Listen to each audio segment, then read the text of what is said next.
आपके अपने YouTube channel live study Allahabad पर। तो दोस्तों, जैसा कि आपको पता है, प्रत्येक दिन शाम को 7 बजे से हम लोग Uttar Pradesh TGT PGT, Bihar TGT PGT, Jharkhand TGT PGT, Madhya Pradesh SET, UGC NET, LT grade, Uttarakhand lecturer, Uttarakhand LD, assistant professor और अन्य परीक्षाओं के प्रीवियस ईयर क्वेश्चन पेपर को देखते हैं। और साथ ही साथ इस सेशन में हम लोग ऐसे प्रश्नों का भी समावेश करते हैं जो प्रश्न इन परीक्षाओं के दृष्टिकोण से महत्वपूर्ण होता है। तो दोस्तों, सेशन शुरू करें उससे पहले मैं एक अनाउंसमेंट कर दूं कि लाइव स्टडी इलाहाबाद के मोबाइल एप्लीकेशन पे आप लोगों के लिए इकोनॉमिक्स का नया बैच प्रारंभ किया जा रहा है, जहां पे इकोनॉमिक्स के अलग अलग बैच देखने को मिलेंगे और सभी बैचेज में आपको आपके सिलेबस के अनुसार एक रणनीति के माध्यम से कंप्लीट कंटेंट प्रोवाइड किए जाएंगे। जैसे कि आपको आपके सिलेबस के अनुसार इकोनॉमिक्स के सारे कॉन्सेप्ट सिंपल, सटीक और साधारण भाषा में पढ़ाए जाएंगे। अर्थात यहाँ पे थियरी की क्लास होती है। थियरी पढ़ना बहुत जरूरी है। जब तक आपकी थियरी कंप्लीट नहीं होती है तब तक आपको क्वेश्चन को सॉल्व करने में बहुत सारी कठिनाइयों का सामना करना पड़ता है। इसकी लाइव क्लास होती है। इनकेस लाइव क्लास में आप नहीं जुड़ पाएंगे तो बाद में रिकॉर्डेड क्लास भी मिल जाएगा। साथ ही साथ आपको नोट्स भी यहाँ पे दिया जाता है, ताकि आप एक तरफ कॉन्सेप्ट को पढ़ते रहिए, दूसरी तरफ नोट्स के माध्यम से अपना रिवीजन करते रहिए। इसके अतिरिक्त आपको यहाँ पे टेस्ट सीरीज दिया जा रहा है। टेस्ट सीरीज बहुत ज़्यादा जरूरी होती है। जब आप टेस्ट देते हैं तो आप इस बात को समझ पाते हैं कि आखिरकार किस लेवल की तैयारी आपकी चल रही है, प्रश्न कहाँ पे गलत हो रहे हैं, क्या भारतीय अर्थव्यवस्था, मुद्रा एवं बैंकिंग, अंतर्राष्ट्रीय व्यापार, समष्टि अर्थशास्त्र, व्यष्टि अर्थशास्त्र या सांख्यिकी, कहाँ के प्रश्न गलत हो रहे हैं। जहाँ के भी प्रश्न गलत हो रहे हैं उन गलतियों का आप सुधार करते हैं, उसके कॉन्सेप्ट को पढ़ते हैं, फिर अगला टेस्ट देते हैं तो आपकी एक्यूरेसी बेहतर होती है। साथ ही साथ दोस्तों, आपको प्रीवियस ईयर के क्वेश्चन पेपर भी यहाँ पे दिए जाते हैं, जिससे आपको ये बात समझ में आए कि आखिरकार किस लेवल की तैयारी आपको करनी है आपकी परीक्षा के लिए। और डायरेक्टली इनडायरेक्टली बहुत सारे क्वेश्चन प्रीवियस ईयर से पूछे जाते हैं। और साथ ही साथ दोस्तों, आपको यहाँ पे करंट की भी क्लासेस प्रोवाइड कराई जाती है। मतलब सब कुछ प्रोवाइड कराना हमारी जिम्मेदारी है। बस आप ईमानदारी से एप्लीकेशन पे सारे कंटेंट को फॉलो करते रहिए, यूट्यूब पे प्रैक्टिस करते रहिए। कहीं भी इधर उधर से कुछ भी कलेक्ट करने की जरूरत नहीं होगी। और जो कोर्स की वैलिडिटी है, जब आप कोर्स परचेज करेंगे तो जो कोर्स की वैलिडिटी है वो लाइफ टाइम की है। इट मीन्स अगर जो आप एक बार कोर्स को परचेज करते हैं तो वर्तमान परीक्षा के लिए तो आप पढ़ेंगे ही पढ़ेंगे, साथ ही साथ इन फ्यूचर में जब भी कोई नई वैकेंसी आती है तो उसके लिए जब भी नया बैच प्रारंभ होगा आपको वहाँ पे ऑटोमेटिक ऐड कर दिया जाएगा। आपको अलग से फीस पेमेंट करने की जरूरत नहीं होगी। एडमिशन की जो फीस है वो केवल और केवल 2,000 रुपये है, लाइफ टाइम की वैलिडिटी के साथ। तो सिंपली आपको एडमिशन लेने के लिए सिंपली आप चाहें तो अपनी फीस इस नंबर पे पेमेंट कर सकते हैं। गूगल पे, फोन पे या पेटीएम के माध्यम से अपनी फीस पेमेंट करके इसका स्क्रीनशॉट आपको इसी व्हाट्सएप नंबर पे सेंड करना होगा।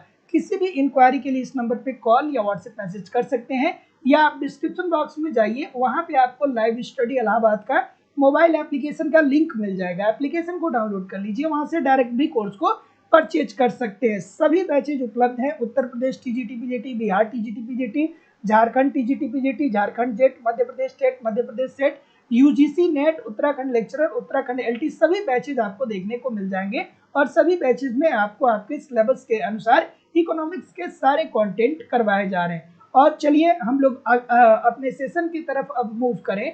और आज के सेशन का पहला प्रश्न आपके सामने ये रहा कि केन्स के पूर्व जिस अर्थशास्त्री ने बेरोजगारी की समस्या पे विचार किया वह अर्थशास्त्री कौन था।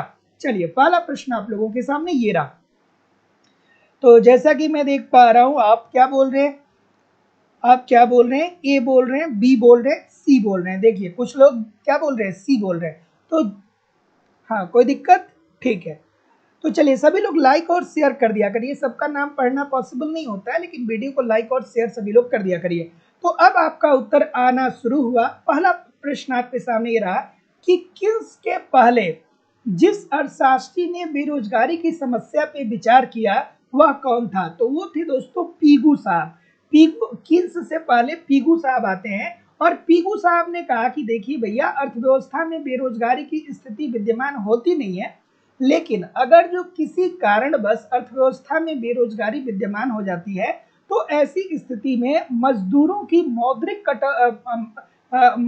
में मौद्रिक कटौती हमें करनी चाहिए। ठीक है, मजदूरी की मौद्रिक कटौती हमें करनी चाहिए। अगर जो मजदूरों की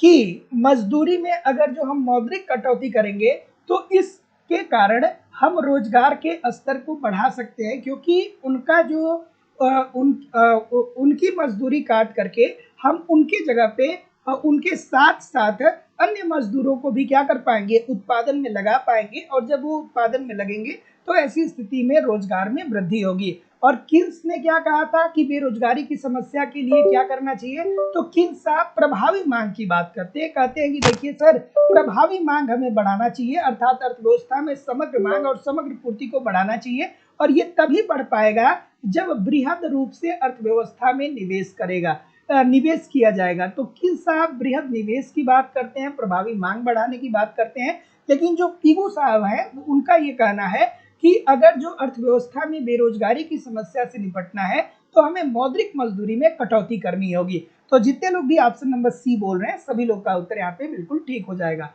अगला, यदि सरकार द्वारा दिया गया ब्याज प्राथमिक घाटे में जोड़ दिया जाए तो वो किसके बराबर होगा। अब देखिए आपके एग्जाम में 80% ये चांस है कि प्रश्न पूछा जाएगा डायरेक्टली इनडायरेक्टली। यहाँ से प्रश्न पक्का एक प्रश्न आपके पेपर में देखने को मिलेंगे, चाहे आप कोई भी पेपर उठा करके देख लीजिए, इस कॉन्सेप्ट से एक प्रश्न आपको देखने को मिलेंगे।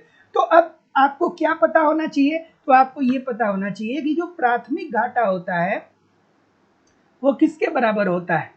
सरकार का जो प्राथमिक घाटा होता है वो बराबर होता है राजकोषीय घाटा, और उसमें से हम ब्याज भुगतान को घटा देते हैं। ठीक है, राजकोषीय घाटा, कॉपी पेन पास रखिए, थोड़ा नोट डाउन भी करते रहिएगा। ठीक है, राजकोषीय घाटा, और उसमें से क्या करते हैं कि सरकार जो ब्याज पे भुगतान करता है। अब आपको समझ में आना चाहिए कि ब्याज भुगतान क्या होता है। तो जैसे मान लीजिए कि सरकार ने अगर जो अमेरिका से ऋण लिया है, सरकार ने अगर जो रूस से ऋण लिया है, सरकार ने अगर जो किसी अन्य देश से ऋण लिया है, मान लीजिए कि किसी भी देश से ऋण लिया है, तो ऋण पर कोई भी देश भारत को ऋण क्यों देगा, इसीलिए तो देगा कि उसको ब्याज चाहिए होगा। तो ऐसी स्थिति में केंद्र सरकार अपनी आय का एक बड़ा भाग ब्याज भुगतान पे खर्च कर देती है। तो याद रखिएगा दोस्तों कि प्राथमिक घाटा इज इक्वल टू क्या होता है, राजकोषीय घाटा, और उसमें से क्या घटा देते हैं, ब्याज भुगतान को घटा देते हैं। अब आते हैं प्रश्न पे कि यदि सरकार द्वारा दिया गया ब्याज प्राथमिक घाटे में जोड़ दिया जाए, ठीक है, तो जाहिर सी बात है प्राथमिक घाटे में जोड़ दिया जाए तो ये जाएगा इधर। ठीक है, ये जाएगा इधर, तो जब पक्षांतर करेंगे तो ये माइनस की जगह पे प्लस हो जाएगा और ब्याज भुगतान इधर आ जाएगा, तो बचेगा क्या, राजकोषीय घाटा बचेगा ना। जब पक्षांतर करेंगे तो क्या उत्तर आ रहा है, तो जितने लोग भी ऑप्शन नंबर ए बोल रहे हैं राजकोषीय घाटा, सभी लोग का उत्तर यहाँ पे बिल्कुल ठीक हो जाएगा। आपके एग्जाम में कई बार यहाँ से प्रश्न देखने को मिले हैं, और हो सकता है कि जो आगे आने वाली परीक्षा है जब आप उसमें बैठेंगे तो ये प्रश्न देखने को जरूर मिलेगा। अगला प्रश्न ये रहा कि कैम्ब्रिज समीकरण में m इज इक्वल टू के पी वाई में के का तात्पर्य क्या है। अब अगर जो आपने कैम्ब्रिज अर्थशास्त्रियों को पढ़ा होगा तो आप जानते होंगे, नहीं पढ़े होंगे तो नहीं जानते होंगे, इसीलिए आपको कॉन्सेप्ट पढ़ने की जरूरत पड़ती है। ठीक है, चलिए आगे बढ़ते हैं।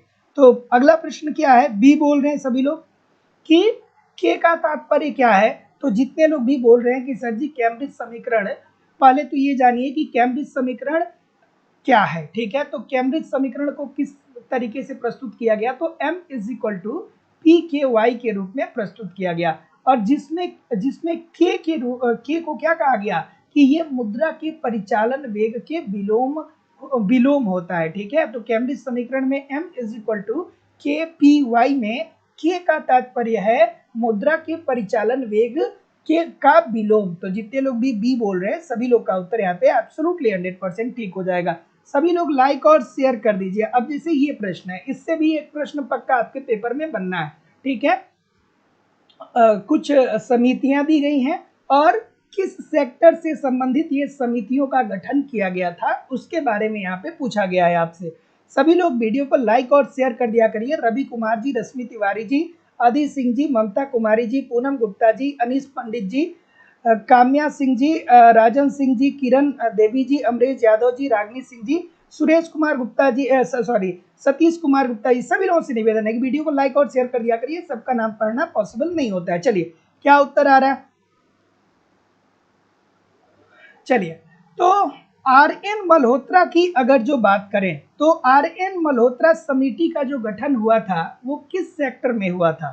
सबसे पहले तो जब भी आपके सामने ये प्रश्न आए ना तो आप थोड़ा सा ये देख लीजिए कि कौन सा आपको सबसे ज्यादा बेहतरीन तरीके से आता है। तो देखिए दोस्तों, ये बात तो आपको बहुत अच्छे से पता होगी कि जो जो मल्होत्रा समिति का गठन किया गया था वो इसलिए किया गया था कि मल्होत्रा समिति हमें ये बताए कि आखिरकार भारत में बीमा क्षेत्र में सुधार किस तरीके से किया जा सकता है।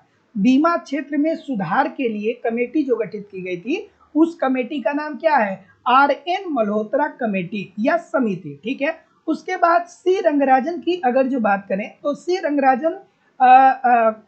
रंगराजन कमेटी जो है इसका संबंध किससे है? ये रिजर्व बैंक ऑफ इंडिया से है। तो सी रंगराजन कमेटी का गठन इसलिए किया गया कि रिजर्व बैंक ऑफ इंडिया की कार्यप्रणाली में किस तरीके से सुधार किया जा सकता है, ये आप सरकार को सुझाव प्रस्तुत करिए। ठीक है। जैसे आप बार बार देखिए, समझिए इस बात को। बहुत लोग सोचते होंगे कि सर जी ये कमेटी समझ में नहीं आता है। तो जैसे देखिए, ये जितनी भी चीजें हैं, ये यहाँ पे इस साइड आप देख रहे हैं, ये सब देश के विकास के लिए बहुत ज्यादा जरूरी है। तो ऐसी स्थिति में इनको किस तरीके से आगे बढ़ाया जाए, इसके लिए सरकार ने समय समय पे कमेटियों का गठन किया और उस कमेटी के जो अध्यक्ष हुए वो ऐसे थे जो किसी विशेष क्षेत्र में महत्वपूर्ण योगदान दिए होते हैं। हो सकता है कि वो न्यायाधीश हो सकता है कि वो बैंकिंग सेक्टर में काम किए हो सकता है कि वो सामाजिक सेक्टर में काम किए हों।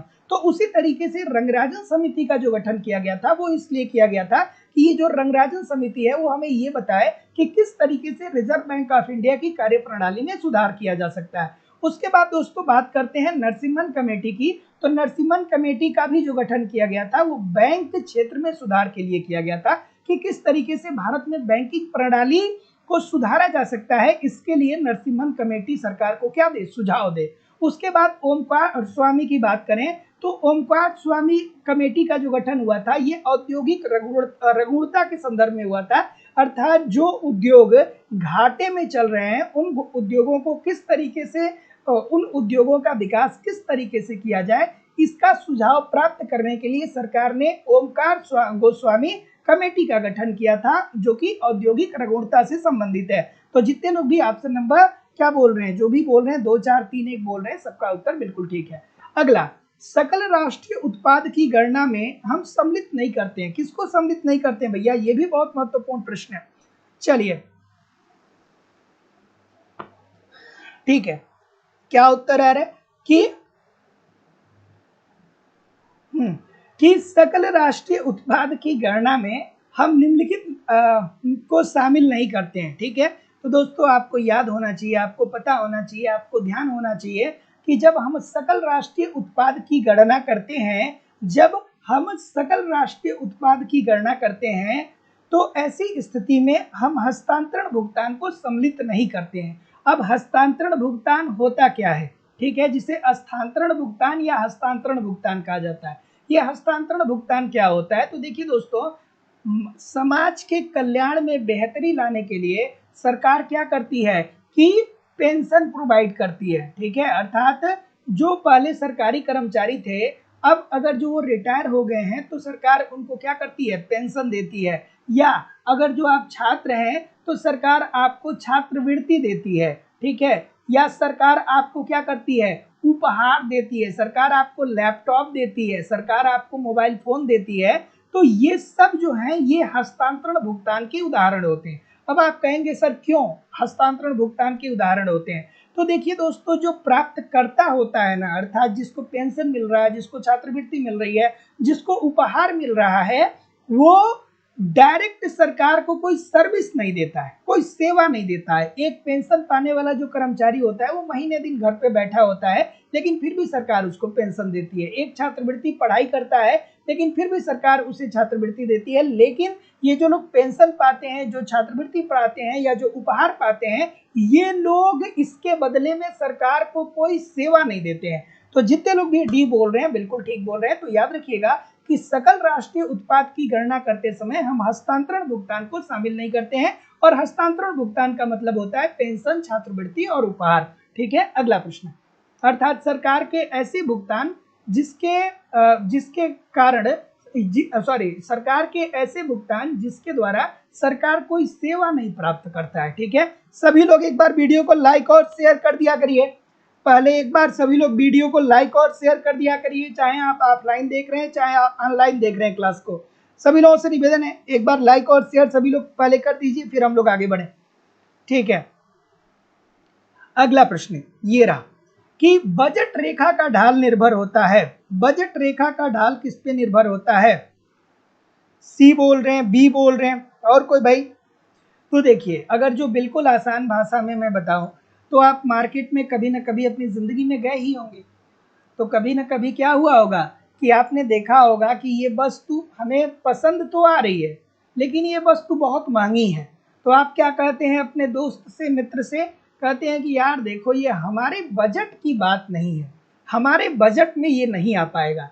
अर्थात जो बजट रेखा है वो ये बताता है कि वस्तु की कीमत क्या है। ठीक है, तो आप अपने बजट के आधार पे ही वस्तुओं की कीमतों का वहन कर पाते हैं। मान लीजिए कि अगर जो आपके महीने की इनकम 500 रुपये है और आप मार्केट में गए और आपको कोई 3000 रुपये का टी शर्ट पसंद आ गया, तो आप कहेंगे ना कि देखिए ये हमारे बजट की बात नहीं है।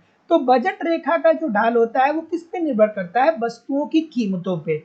और अगर जो किसी वस्तु की कीमत में वृद्धि होती है तो उसकी मांग में क्या आ जाती है? कमी आ जाती है। अगर जो किसी वस्तु की कीमत में वृद्धि होती है तो जाहिर सी बात है उसकी मांग में कमी आ जाती है। लेकिन अगर जो किसी वस्तु की कीमत में कमी आती है तो इसकी मांग में क्या आ जाती है? वृद्धि हो जाती है। जैसे आप देखते हैं ना कि जब टमाटर 10 रुपया पर केजी बिकता है तो आप मार्केट से आधा केजी या 1 केजी टमाटर लेकर के आते हैं, लेकिन जब वही टमाटर 80 रुपए से 100 रुपये पर केजी बिकने लगता है तो आप 1/4 केजी लेकर के आते हैं, अर्थात 1 पाव लेकर के आते हैं। तो जितने लोग भी बी बोल रहे हैं सभी लोग का उत्तर यहाँ पे बिल्कुल ठीक हो जाएगा। तो बजट रेखा का ढाल निर्भर करता है वस्तुओं की कीमत पे, अर्थात अगर जो वस्तुओं की कीमतों में वृद्धि होती है तो मांग कम होता है, और अगर जो वस्तुओं की कीमतों में कमी आती है तो मांग में वृद्धि होती है। तो जितने लोग भी बी बोल रहे हैं सभी लोग का उत्तर यहाँ पे बिल्कुल ठीक हो जाएगा। अगला कि जब औसत लागत वक्र नीचे की ओर गिरता हुआ होता है तो सीमांत लागत वक्र पर क्या असर पड़ता है? चलिए भाई बताइए। बिल्कुल ठीक है, अच्छी सी बात है, खूबसूरत सी बात है, बहुत खूबसूरत सी बात है। अब इसके लिए भी मैंने एप्लीकेशन पे आपको बहुत ही अच्छे तरीके से ये वाला कॉन्सेप्ट पढ़ा दिया है। ठीक है, जो लोग एप्लीकेशन पे पढ़ रहे हैं आप थोड़ा सा रिवीजन करते रहा करिए। ठीक है, एसी और ये होता है दोस्तों एमसी। ठीक है, यहाँ पे थोड़ा सा ठीक तरीके से वक्र बन नहीं पाएगा लेकिन फिर भी आप लोग काम चला लीजिएगा। ठीक है, तो अब अगर जो बात करें कि जब औसत लागत वक्र नीचे की ओर गिरता हुआ होता है तो सीमांत लागत वक्र पर क्या असर पड़ता है? तो ऑप्शन नंबर क्या बोल रहे हैं? बी बोल रहे हैं, बी बोल रहे हैं। ठीक है, तो जब औसत लागत वक्र अर्थात किसकी बात कर रहा है? ये एसी की बात कर रहा है। जब औसत लागत वक्र नीचे गिरता हुआ होता है तब सीमांत लागत वक्र अर्थात एमसी जो है वो क्या होता है? एमसी वक्र इसके नीचे बाईं ओर होता है। ठीक है, आप देखिए इसके नीचे क्या है? बाईं ओर है ना, बिल्कुल बाईं ओर है। और एसी वक्र क्या होता है? ऊपर उठता हुआ होता है, अर्थात जो ये वाला वक्र है ये क्या हो रहा है? ऊपर उठ रहा है। एसी वक्र जो होता है वो ऊपर उठता हुआ होता है और एमसी वक्र इसे ऊपरी बाईं ओर होता है। ठीक है, आप जहां भी बैठे हैं वहां से देख लीजिए उससे कि ये एसी वक्र जो है ये क्या है? बाईं तरफ है। ये जो है वो दायां होगा और ये जो है वो बायां होगा। तो अब बता दीजिए क्या उत्तर आ रहा है? तो जितने लोग भी ऑप्शन नंबर बी बोल रहे हैं कि औसत लागत वक्र के नीचे स्थित होता है, सभी लोग का उत्तर यहाँ पे बिल्कुल ठीक होगा कि देखिए सर, जब औसत लागत वक्र नीचे की ओर गिरता हुआ होता है तो सीमांत लागत वक्र औसत लागत वक्र के नीचे स्थित होता है। अब मैं इसी ऐसे प्रश्नों के लिए देखिए कॉन्सेप्ट पढ़िए, क्योंकि बहुत सारे स्टूडेंट वहीं फंस जाते हैं, जिनको कॉन्सेप्ट नहीं पता है वो वहीं पे फंस जाएगा। तो कॉन्सेप्ट को पढ़िए, 1 बार 2 बार 3 बार कई बार पढ़ते रहिए। ठीक है, चलिए अगला प्रश्न कि अधिकतम बिक्री सिद्धांत, अर्थात एक हमारे अर्थशास्त्री हुए, उन्होंने ये कहा कि कोई एक फर्म है अर्थात कोई एक कंपनी है तो उसे अधिकतम लाभ के लिए नहीं सोचना चाहिए। ठीक है, अधिकतम अधिकतम लाभ के बारे में नहीं सोचना चाहिए। जैसे कोई भी कंपनी है, उसकी स्थापना क्यों होती है? आप किसी कंपनी की स्थापना क्यों करते हैं? किसी फर्म की स्थापना क्यों करेंगे? इसीलिए करेंगे ना कि अपने लाभ को अधिकतम करना चाहेंगे। ठीक है, आपका लाभ अधिकतम कब होगा? जब वस्तु की कीमत ज्यादा होगी और औसत लागत कम होगा। ठीक है, तो जितना ज्यादा औसत लागत जो है, किसी वस्तु की औसत लागत कम होनी चाहिए और वस्तु की कीमत ज्यादा होनी चाहिए, तभी तो आपको लाभ मिलता है। लेकिन एक हमारे अर्थशास्त्री हुए, उनका ये कहना था कि आप अधिकतम लाभ के ऊपर कंसंट्रेट मत करिए। आप ये ना सोचिए कि हमको क्या करना है कि बहुत ज्यादा लाभ कमाना है। आप ये सोचिए कि जो वस्तुओं का आप उत्पादन कर रहे हैं, जिन वस्तुओं का आप उत्पादन कर रहे हैं, उन वस्तुओं को ज्यादा से ज्यादा मार्केट में बेचना है। अर्थात आप अधिकतम वस्तुओं की बिक्री पे कंसंट्रेट करिए, आप अधिकतम लाभ पर कंसंट्रेट ना करिए। आप ज्यादा से ज्यादा वस्तुओं को बेचने का प्रयास करिए। जब आप ज्यादा से ज्यादा वस्तुओं को बेचेंगे तो आपका जो लाभ होगा वो ऑलरेडी अधिकतम हो जाएगा। ठीक है, और ये बात किसने कही थी? ये बात कही थी बॉमल साहब ने। तो याद रखिएगा, जितने लोग भी बी बोल रहे हैं बिल्कुल ठीक बोल रहे हैं कि अधिकतम सामाजिक सिद्धांत के प्रतिपादक कौन है? बॉमल साहब है। अगला प्रश्न कि विकुंचित मांग वक्र परिकल्पना के प्रतिपादक कौन है? ये बच्चों वाली बात है। अल्पाधिकार के संदर्भ में विकुंचित मांग वक्र की अवधारणा किसने दिया था भाई? ठीक है, अल्पाधिकार के संदर्भ में, अल्पाधिकार। ठीक है, अल्पाधिकार की प्रॉपर्टीज क्या होती है? कुछ फर्म होती है, थोड़ी फर्म होती है, 2 से ज्यादा फर्में होती हैं, 10 से कम फर्में होती हैं। अल्पाधिकार के अंतर्गत कार्टेल का निर्माण होता है। कार्टेल निर्धारित करता है कि हम किस प्राइस पे अपनी वस्तुओं को मार्केट में बेचें ताकि नई फर्मों की प्रवेश जो है वो बाधित किया जा सके। अर्थात कार्टेल क्या होता है? तो अल्पाधिकार के अंतर्गत कार्टेल स्वतंत्र फर्मों का संगठन होता है। ठीक है, और इसी के परिप्रेक्ष्य में दोस्तों बात करते हैं, विकुंचित मांग वक्र की बात करते हैं पाल स्वीजी साहब। और स्वीजी साहब ने एक बात कही थी, ये प्रश्न बार बार आपके पेपर में पूछा जाता है कि ऊपर वाला वक्र जो होगा वो लोचदार होगा। ठीक है, ऊपर वाला जो वक्र होगा उसको इन्होंने क्या कहा था? लोचदार कहा था। और जो नीचे वाला वक्र होगा उसको बेलोचदार कहा था। ये पेपर में आपके प्रश्न बार बार बेलोचदार, ये प्रश्न बार बार आपके पेपर में पूछा जाता है। तो विकुंचित मांग वक्र की अवधारणा पाल स्वीजी साहब ने दिया था। ठीक है, किसने दिया था? पाल स्वीजी साहब ने दिया था। और ये सिद्धांत हमें क्या बताता है? ये भी तो जानना चाहिए कि विकुंचित मांग वक्र हमें क्या बताता है। तो इस सिद्धांत के अनुसार अल्पाधिकारी, जो अल्पाधिकारी होता है, जिस मांग वक्र का सामना करता है, जिस मांग वक्र का वो सामना करता है, उसमें वर्तमान कीमत स्तर पर विकुंचन देखने को मिलता है।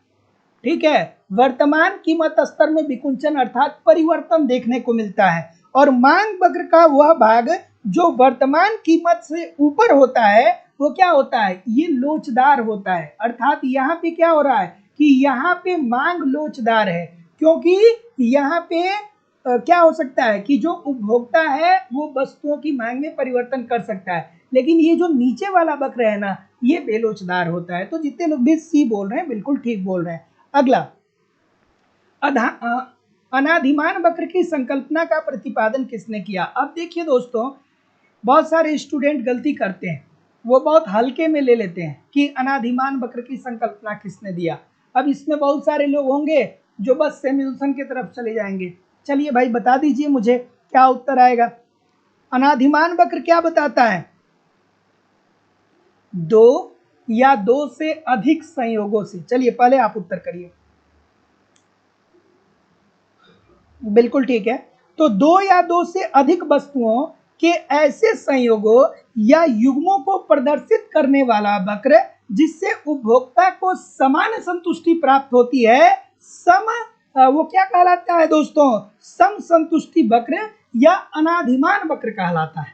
ठीक है, तो 2 या 2 से अधिक वस्तुओं के ऐसे संयोग या युग्मों को प्रदर्शित करने वाला वक्र जिससे उपभोक्ता को समान मात्रा में संतुष्टि प्राप्त होती है, उसे ही हम क्या बोलते हैं? सम संतुष्टि वक्र या अनाधिमान वक्र कहते हैं। और इसकी बात किसने की थी? इसकी बात जो किया था वो हिग्स के द्वारा किया गया था। तो जितने लोग भी ए बोल रहे हैं सभी लोग का उत्तर यहाँ पे बिल्कुल ठीक हो जाएगा। Option number A according to the question this is the right answer हो जाएगा।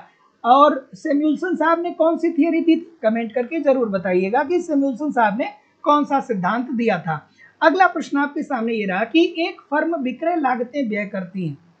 देखिए, विक्रय लागत दो बाजार स्थितियों में देखने को मिलता है।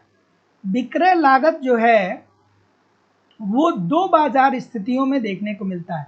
अब आप कहेंगे कि सर जी विक्रय लागत क्या होता है, हमको समझ में नहीं आता है। तो जैसे आप देखते हैं ना, आप टेलीविजन पे या यूट्यूब पे या जब भी आप किसी सोशल मीडिया को चलाते हैं तो वहाँ पे देखते हैं ना कि बड़े बड़े एक्टर आते हैं, ठीक है, और वो क्या करते हैं, किसी न किसी वस्तु का वो एडवर्टाइजमेंट करते हैं, करोड़ों करोड़ों रुपए लेते हैं और एडवर्टाइजमेंट करते हैं। तो ये जो कंपनियां एडवर्टाइजमेंट करवाती हैं, प्रचार करवाती हैं, वो क्यों करवाती हैं? वो इसीलिए करवाती हैं ताकि लोगों को पता चले कि हमारा प्रोडक्ट बहुत ज़्यादा बेहतर है। जैसे कोई है तो वो क्या करता है कि कोई साबुन का प्रचार करता है, लक्स का प्रचार होता है ना, कोई लाइफ बॉय का प्रचार करके कहता है कि आप 99% कीटाणुओं से सुरक्षा पाइए, लाइफ बॉय कहता है। डब क्या कहता है? डब कहता है कि नेचुरल सुंदरता पाइए, बोलता है ना। तो ये लोग क्यों ऐसा करते हैं? ये क्यों ऐसा करते हैं कि ये करोड़ों करोड़ों रुपए करोड़ों रुपए एक्टर को देते हैं, एक्ट्रेसेस को देते हैं, क्रिकेटर को देते हैं। क्यों देते हैं? इसीलिए देते हैं ताकि इनको ये बताना होता है कि इनके द्वारा जो बनाया गया प्रोडक्ट है वो बहुत बेहतर है, ठीक है। और ये देखने को मिलता है दोस्तों एकाधिकारिक प्रतिस्पर्धा में। देखिए, बात ध्यान से रखिएगा कि बहुत बार मैं बताता हूँ, फिर बता दे रहा हूँ क्योंकि बहुत सारे बच्चे गलत करते हैं। एक होता है एकाधिकार बाजार, ठीक है, और एक होता है एकाधिकारिक प्रतियोगिता। तो एकाधिकार बाजार में अकेला विक्रेता होता है, केवल एक विक्रेता होता है, किसी वस्तु का उत्पादन करने वाला केवल एक होगा, जैसे भारतीय रेलवे। लेकिन एकाधिकारिक प्रतिस्पर्धा के अंतर्गत क्या होता है ना कि अनेक विक्रेता होते हैं, वस्तुओं का उत्पादन करने वाले बहुत सारे होते हैं, अनेक विक्रेता होते हैं। लेकिन इसकी एक खास बात ये होती है कि यहाँ पे समरूप वस्तुओं का उत्पादन नहीं होता है, यहाँ पे विभेदित वस्तुओं का उत्पादन होता है, ठीक है। जैसे आप पूर्ण प्रतियोगिता पढ़ते हैं तो वहां पे ये पढ़ते हैं कि यहाँ पे अनेक विक्रेता होते हैं, अनेक क्रेता होते हैं और समरूप वस्तुओं का उत्पादन होता है। लेकिन एकाधिकार प्रतिस्पर्धा के अंतर्गत ऐसा नहीं होता है, इसमें अनेक विक्रेता होते हैं लेकिन कोई भी समरूप वस्तुओं का उत्पादन नहीं होता है, विभेदित वस्तुओं का उत्पादन होता है, ठीक है, या निकट स्थापन वस्तुओं का उदाहरण होता है। जैसे मैं बार बार कहता हूं कि जब आप बस में यात्रा करते होंगे या ट्रेन में यात्रा करते होंगे तो एक व्यक्ति आता होगा, वो 5 पावर बैंक इस हाथ में और 5 पावर बैंक इस हाथ में ले करके कहता है कि पावर बैंक ले लो, ठीक है। और वो सारे पावर बैंक एक दूसरे से अलग होते हैं, रंग में, रूप में, कलर में, सब एक दूसरे से अलग होते हैं। तो वो क्या हो गया? वो एकाधिकारिक प्रतिस्पर्धा का उदाहरण हो गया। और एकाधिकारिक प्रतिस्पर्धा और साथ ही साथ दोस्तों अल्पाधिकार में विक्रय लागत की अवधारणा देखने को मिलती है। ये एकाधिकार बाजार में विक्रय लागतें नहीं होती हैं, लेकिन दो बाजार की ऐसी स्थिति होती है, पहला अल्पाधिकार और दूसरा एकाधिकारिक प्रतिस्पर्धा बाजार की व्यवस्था में विक्रय लागत देखने को मिलता है। और इसके अंतर्गत जो फर्में होती हैं वो अपने प्रोडक्ट को बेहतर दिखाने के लिए क्या करती हैं कि विज्ञापन करवाती हैं और बड़ा बड़ा पैसा खर्च करती हैं। अगला प्रश्न ये रहा कि एकाधिकारी द्वारा जो बाजारों में मूल्य विभेद संभव होता है जब, ठीक है। अब देखिए, एकाधिकार के संदर्भ में मूल्य विभेद देखने को मिलता है। मूल्य विभेद का मतलब क्या होता है कि एक ही लागत की वस्तुओं को अलग अलग बाजारों में अलग अलग कीमतों पर बेचा जाए। इसके दो शर्त होते हैं, दोनों शर्त आप हमको बताइएगा जरूर। इसके दो शर्त होते हैं कि एकाधिकारी द्वारा बाजारों में मूल्य विभेद कब संभव है। सबसे पहले तो मूल्य विभेद का मतलब क्या है कि मान लीजिए किसी वस्तु की उत्पादन लागत 10 रुपए है, ठीक है, 10 रुपए है। तो ये जो उत्पादक है ना, ये उत्तर प्रदेश में इस वस्तु को 12 रुपए में बेच रहा है, ठीक है। इसको मध्य प्रदेश में ले जा करके ये 15 रुपए में बेच रहा है, इसको ये गुजरात में ले जा करके 18 रुपए में बेच रहा है, ठीक है। तो यहाँ पे क्या हो रहा है? यहाँ पे यही हो रहा है ना कि भैया देखिए, अलग अलग बाजार पे अलग अलग बाजारों में अलग अलग कीमतें वसूल की जा रही हैं, ठीक है।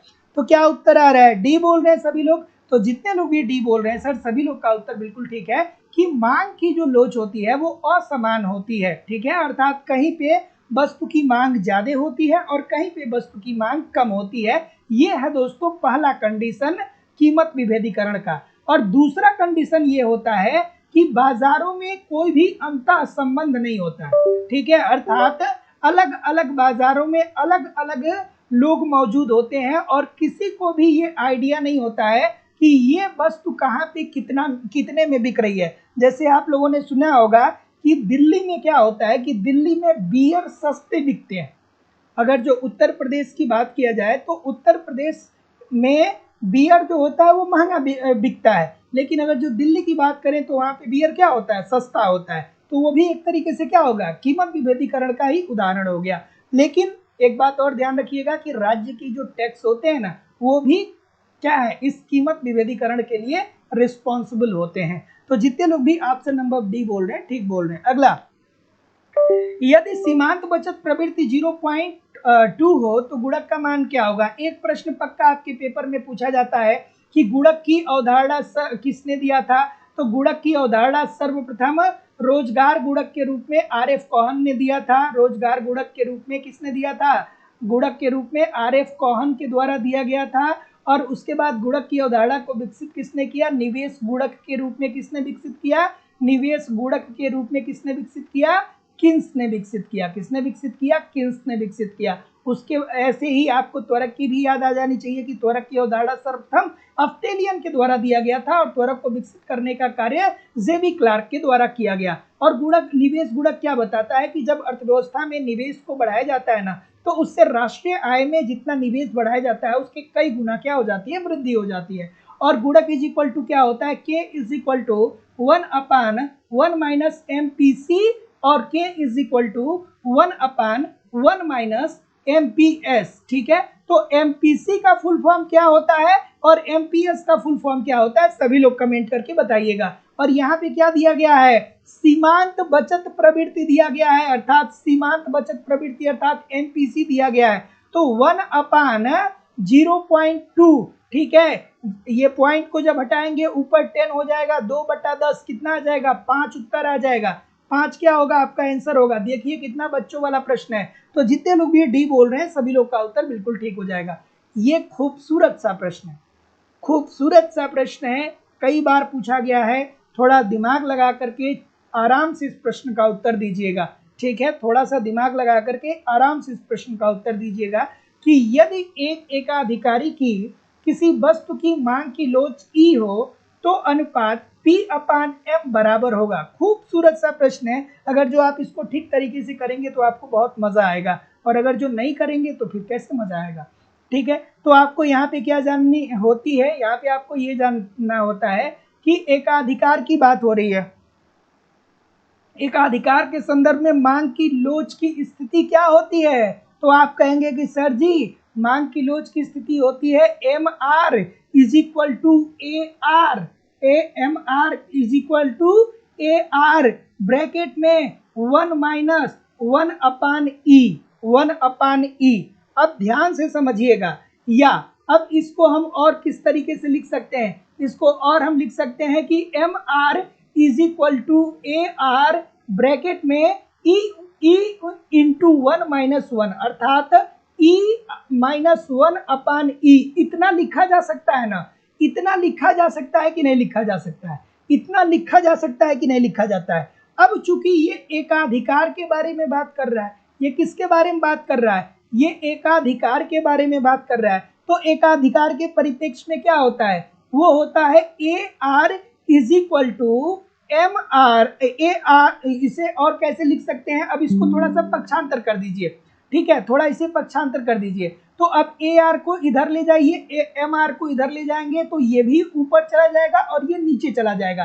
तो AR is equal to MR bracket में क्या हो जाएगा, E/E माइनस 1 हो जाएगा कि नहीं हो जाएगा। इतनी बातें आपको समझ में आ रही है कि नहीं आ रही है। अब एक बात आपको यहाँ पे समझनी जरूरी है, ठीक है, कि कीमत और औसत आय क्या है, समान है। जो कीमत है इसमें क्या दिया गया है कि कीमत व औसत आय क्या है, औसत आय इसमें क्या दिया गया है, समान दिया गया है। तो अब जब कीमत और औसत आय समान दिया गया है तो ऐसी स्थिति में ए आर की जगह पे हम पी लिख सकते हैं कि नहीं लिख सकते हैं। तो ए आर की जगह पे हमने पी लिख दिया, is equal to M R लिख दिया। ठीक है, ब्रैकेट में क्या लिख दिया, ई अपान ई माइनस वन लिख दिया कि नहीं लिख दिया।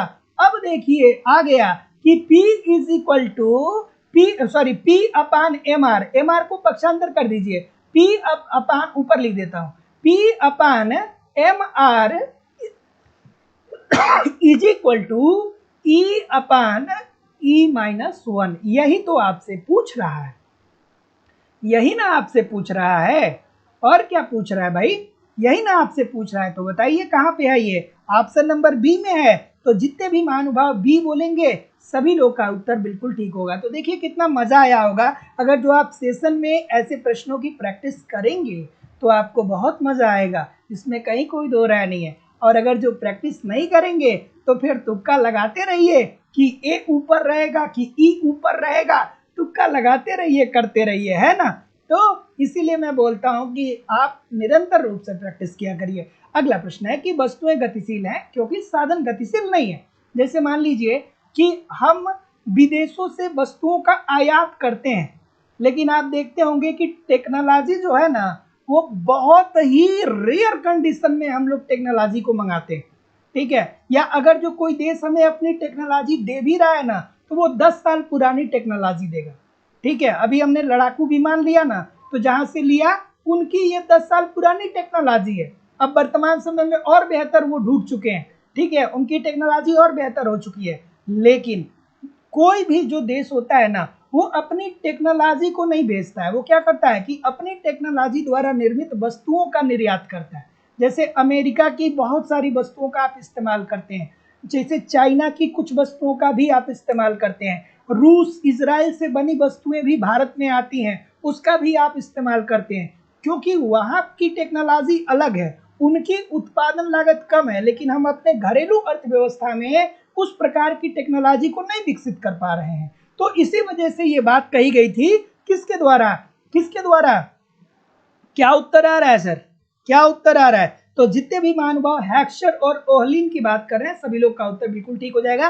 कि देखिए दोस्तों, वस्तुएं गतिशील होती हैं, अर्थात वस्तुओं का आयात और निर्यात किया जा सकता है, क्योंकि जो उत्पादन के साधन होते हैं उसका आयात और निर्यात नहीं किया जा सकता है। तो जितने लोग भी ऑप्शन नंबर सी बोल रहे हैं बिल्कुल ठीक बोल रहे हैं। जैसे मान लीजिए कि जिन देशों में पेट्रोल पाया जाता है वहां पे पेट्रोल को रिफाइन करना और पेट्रोल को क्या करना कि उपयोग योग्य बनाने के लिए जो श्रमिक होंगे वो भारत थोड़ी आएंगे, और भारत के पास इस प्रकार के बहुत ज्यादा श्रमिक है नहीं, क्योंकि पेट्रोलियम भंडार हमारे पास बहुत ज्यादा है नहीं। तो इसी परिप्रेक्ष्य में हेक्सर ओलिन ने बहुत पहले ये बात बोल दी थी कि वस्तुएं गतिशील हो सकती हैं लेकिन साधन, उत्पादन के साधन गतिशील नहीं होते हैं। अगला प्रश्न खूबसूरत सा, एक बार नहीं अनेकों बार आपके पेपर में पूछा गया है कि रैखिक मांग फलन पर मांग की कीमत लोच क्या होती है। चलिए बताइए भाई। और हमारी इकोनॉमिक्स की दूसरी क्लास आपको लाइव स्टडी इलाहाबाद के मोबाइल एप्लीकेशन पे देखने को मिलेगी, जहां पे सब इकोनॉमिक्स के अलग अलग बैच चलाए जा रहे हैं और सभी बैचेज में आपको आपके सिलेबस के अनुसार इकोनॉमिक्स के कंप्लीट कंटेंट प्रोवाइड किए जा रहे हैं, जहां पे आपको कंप्लीट इकोनॉमिक्स का कोर्स, कंप्लीट इकोनॉमिक्स पढ़ाया जा रहा है, जहां पे आपको आपके सिलेबस के अनुसार कंप्लीट इकोनॉमिक्स पढ़ाया जा रहा है। इसकी लाइव क्लास होती है, इनके इस लाइव क्लास में आप नहीं जुड़ते हैं बाद में रिकॉर्डेड क्लास मिल जाता है, आप अपने समय के अनुसार जुड़ सकते हैं, क्योंकि कॉन्सेप्ट पढ़ना बहुत जरूरी है। कंप्लीट आपको नोट्स दिया जा रहा है ताकि आप एक तरफ कॉन्सेप्ट पढ़ते रहिए, दूसरी तरफ नोट्स के माध्यम से रिवीजन करते रहिए। टेस्ट सीरीज दिया जा रहा है, टेस्ट दीजिए, देखिए गलती कहाँ हो रही है। भारतीय अर्थव्यवस्था, मुद्रा एवं बैंकिंग, अंतर्राष्ट्रीय व्यापार, समष्टि अर्थशास्त्र, व्यष्टि अर्थशास्त्र, सांख्यिकी, कहाँ पे गलती हो रहा है, जहाँ पे भी गलती हो रहा है उस गलती को सुधारिए, फिर अगला टेस्ट दीजिए जिससे आपकी एक्यूरेसी बेहतर हो सके।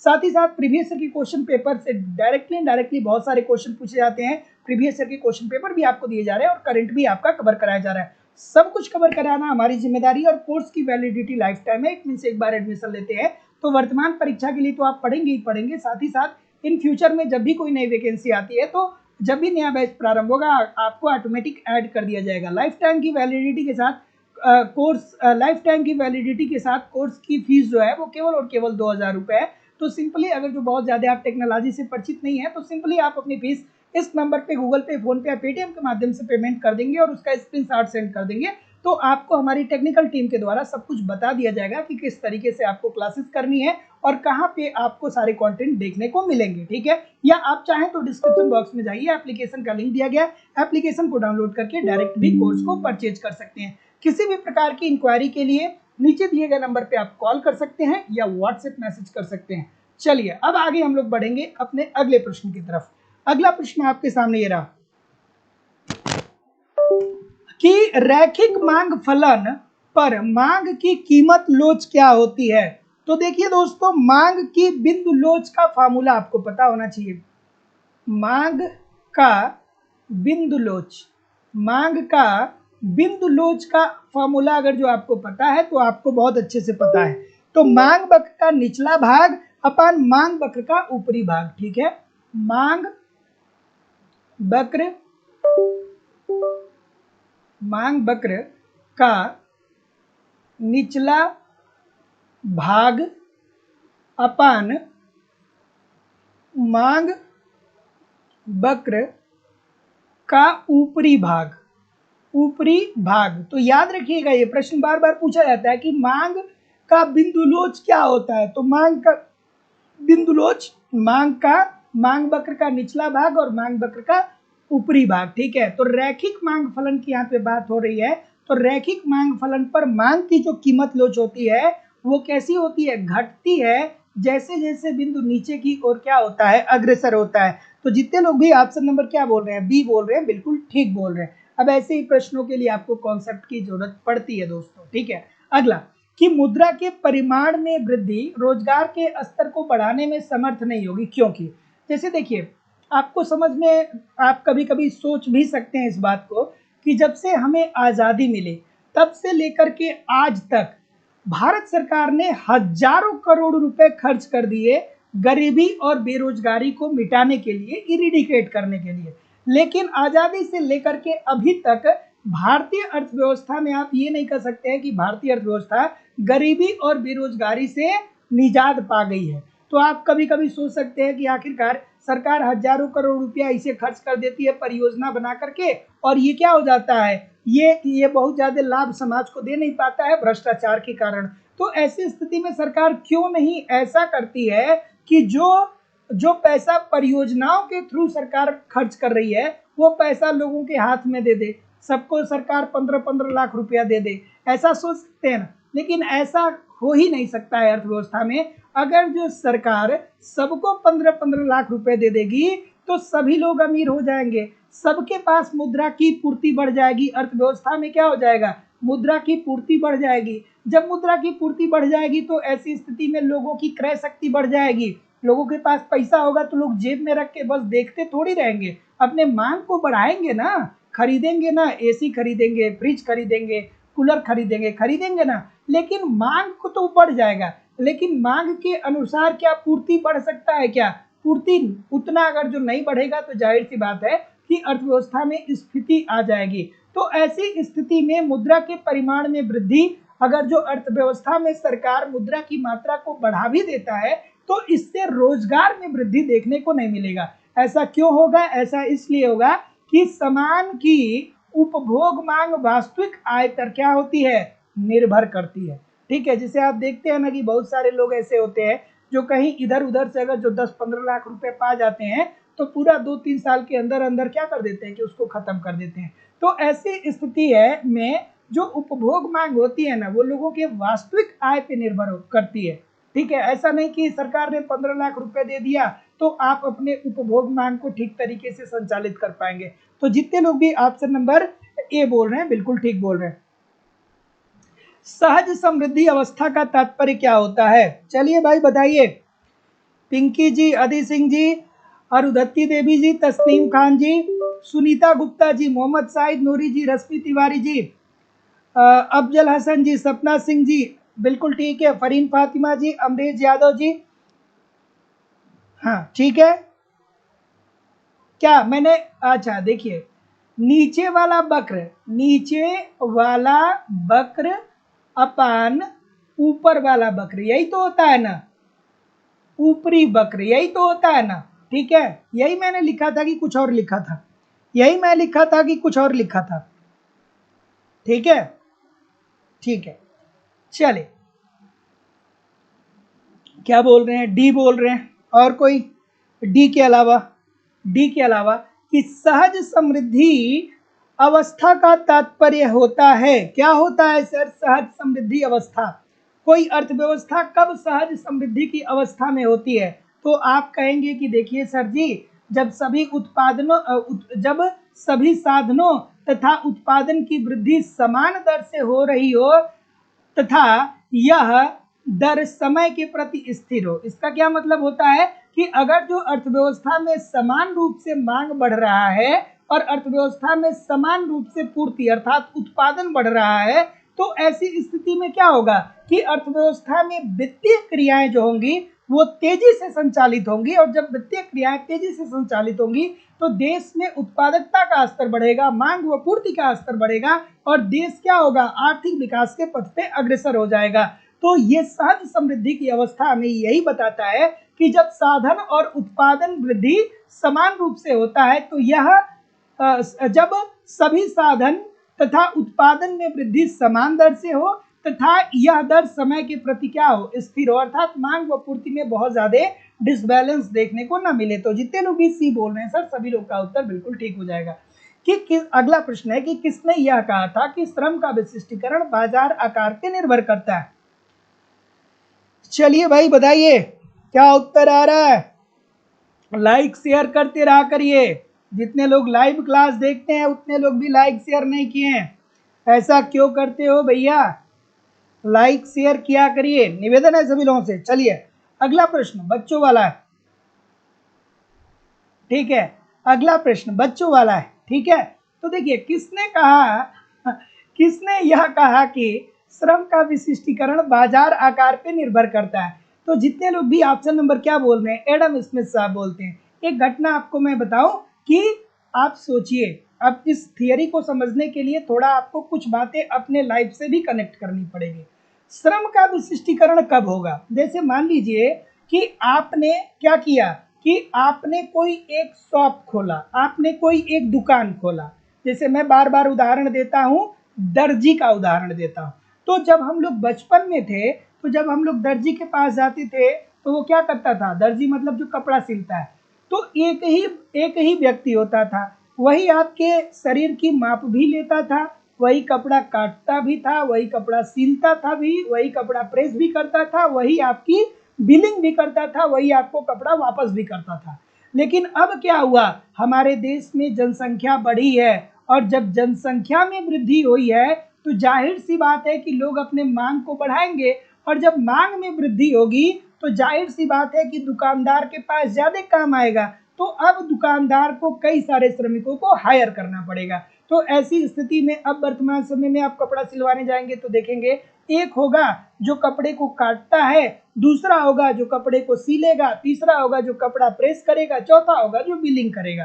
तो अब क्या हो रहा है, श्रम का विशिष्टीकरण हो रहा है, अर्थात एक व्यक्ति को हमने रख दिया कि केवल आपको कस्टमर का माप लेना है, या आपको केवल कपड़े को काटना है, या आपको केवल कपड़े को सिलना है। तो जब एक ही काम लगातार बार बार बार बार बार बार कोई श्रमिक करने लगेगा तो उसे विशिष्टीकरण हासिल हो जाएगा, वो अपने कार्य में पारंगत हो जाएगा, और ऐसी स्थिति में उत्पादन की क्षमता क्या हो जाएगी, बेहतर हो जाएगी, उत्पादन बढ़ जाएगा। और यही बात दोस्तों एडम स्मिथ ने कहा था कि श्रम का विशिष्टीकरण बाजार आकार पर निर्भर करता है, अर्थात बाजार का आकार जितना ही बढ़ेगा, जब जनसंख्या बढ़ेगी तो मांग बढ़ेगा, तो बाजार का आकार भी तो बढ़ेगा, तो जितना ही जनसंख्या बाजार का आकार बढ़ेगा उतना ही क्या होगा, श्रम का विशिष्टीकरण भी बढ़ेगा। अगला प्रश्न, गोसेन का प्रथम नियम, बच्चों वाला प्रश्न, गोसेन का प्रथम नियम बच्चों वाला प्रश्न,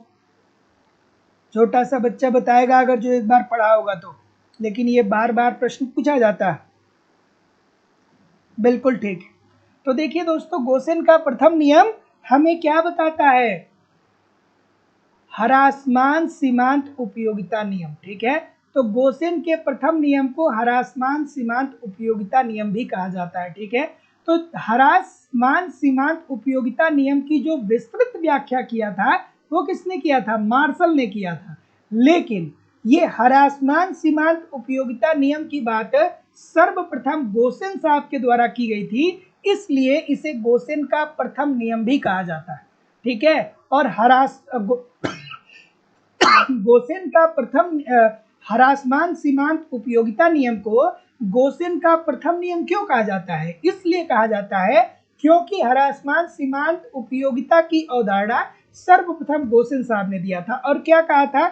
ये कहा था कि जब किसी वस्तु की उत्तरोत्तर इकाइयों को हम बढ़ाते चले जाते हैं तो उससे मिलने वाली उपयोगिता हमारी कम होने लगती है। जैसे मान लीजिए आपको भूख लगी है, ठीक है, तो आप कहते हैं कि भैया भूख लगी है, हमको केला खाना है। तो जब आप पहला केला खाएंगे तो ऐसी स्थिति में थोड़ी बहुत आपकी भूख क्या होगी? मिटेगी, ठीक है। लेकिन जब दूसरा केला आपके सामने आएगा ना, तो पहला केला जितना महत्वपूर्ण था उतना दूसरा नहीं होगा। वैसे जब तीसरा आएगा तो वो उतना महत्वपूर्ण नहीं होगा। क्यों? क्योंकि अब आपकी धीरे धीरे भूख जो है वो मिट रही है। और ऐसी स्थिति में जब 2-3 दर्जन केला खा लेंगे तो कहेंगे कि भैया अब हमसे नहीं हो पाएगा। इट मीन्स कि जब दूसरे दर्जन की बात आएगी, जब 13वें या 14वें नंबर का केला आपके सामने आएगा, तो आप कहेंगे कि अब हमें मैक्सिमम सेटिस्फेक्शन मिल गई है, हमारी उपयोगिता अधिकतम हो गई है, अब हमको केले की प्राप्ति नहीं करनी है। तो ऐसी स्थिति में जितने लोग भी ए बोल रहे हैं सभी लोग का उत्तर यहाँ पे बिल्कुल ठीक हो जाएगा, ठीक है। कि कुल मुद्रा पूर्ति जो चलन मुद्रा के परिणाम और बैंकों की कुल जमा तथा रिजर्व बैंक के पास अन्य जमा का योग होती है, भारत में कही जाती है। थोड़ा आराम से करिएगा, बिल्कुल ठीक है। क्या उत्तर होगा भाई? हाँ, M3 किसकी बात कर रहा है? देखिए दोस्तों, M0 को आरक्षित मुद्रा कही जाती है, ध्यान से रखिएगा। M0 को आरक्षित मुद्रा कही जाती है, यहाँ से एक प्रश्न जरूर बनेगा। M0 को आरक्षित मुद्रा कही जाती है। M1 को संकीर्ण मुद्रा कही जाती है या नैरो मनी कहा जाता है, ठीक है। M3 को क्या कहा जाता है? M3 को कहा जाता है विस्तृत मुद्रा, विस्तृत मुद्रा, ठीक है, विस्तृत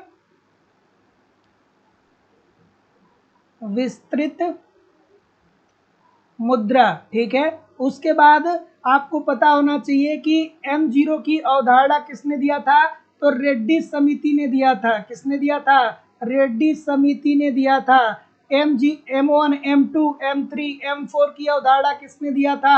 M1, M2, M3, M4 की अवधारणा के लिए कौन सी कमेटी बनाई गई थी? तो ये थी दोस्तों चक्रवर्ती समिति, चक्रवर्ती समिति। तो बार बार पूछा जाता है कि M0, M1, M2, M3, M4 किस समिति के द्वारा ये अवधारणा सामने आई?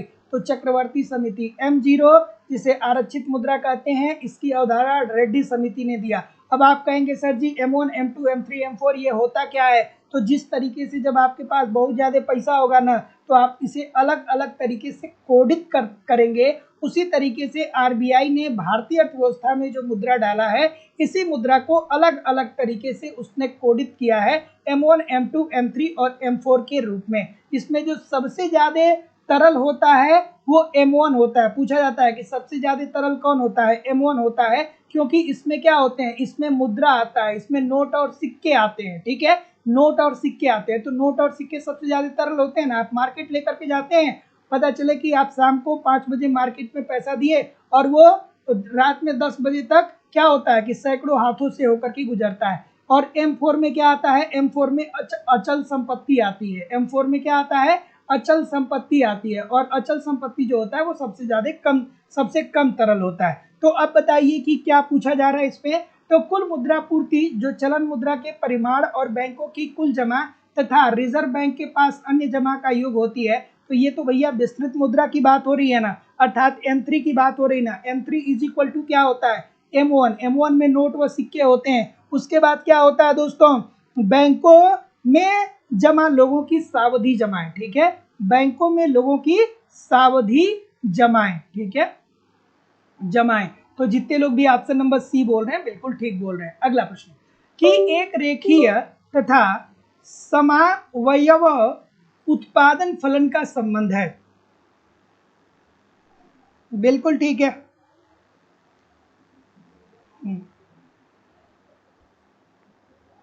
क्या हो गया भाई?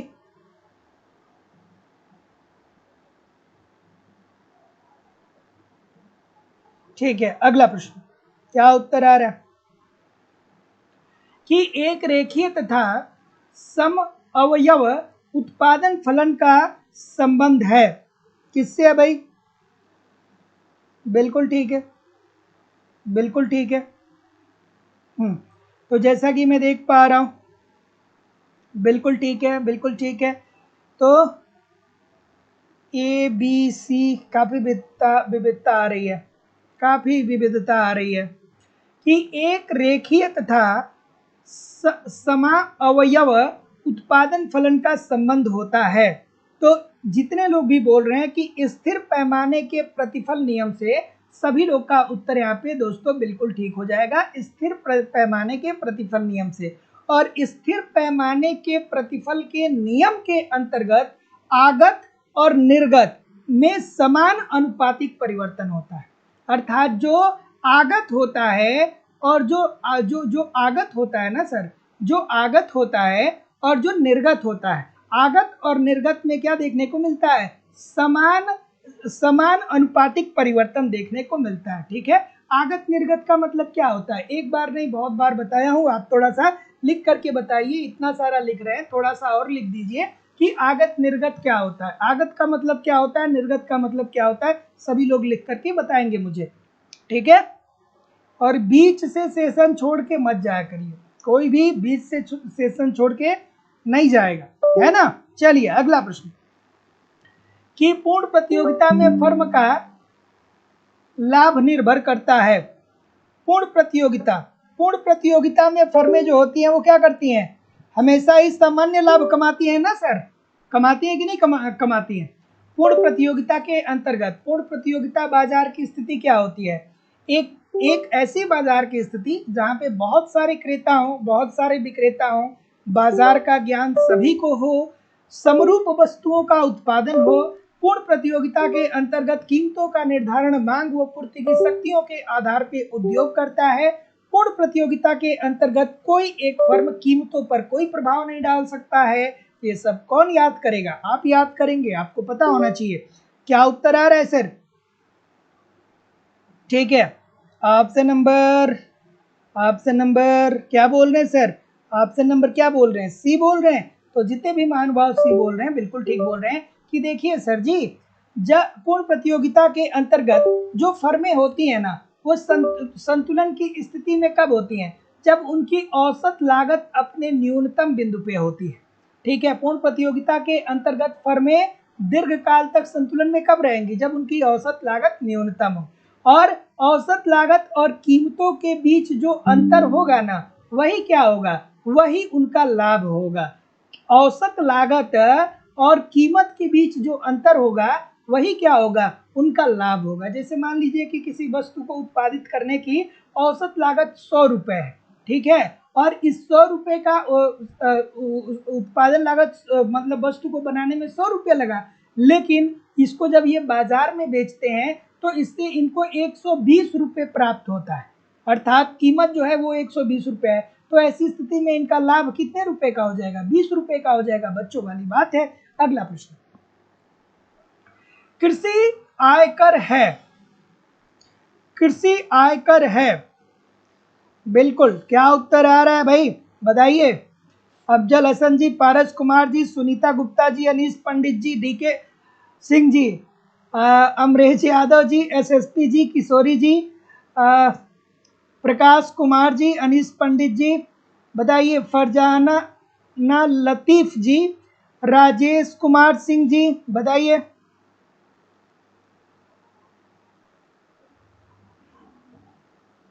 ठीक है, हाँ, सभी लोग थोड़ा सा वीडियो को लाइक और शेयर भी कर दिया करिए। क्या उत्तर होगा भाई? राज्य सूची बोल रहे हैं। और कोई सर?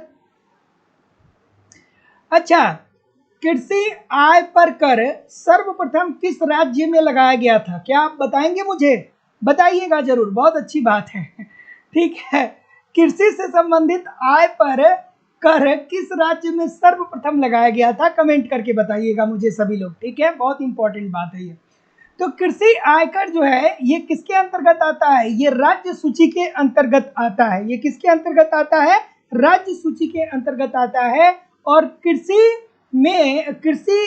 से संबंधित आय पर कर लगाने के पीछे सरकार का जो उद्देश्य होता है वो राज्य सरकार के राजस्व में वृद्धि करना होता है, अर्थात राज्य सरकार के आय में वृद्धि करना होता है। ठीक है, कोई बता नहीं रहा है कि क्या होगा?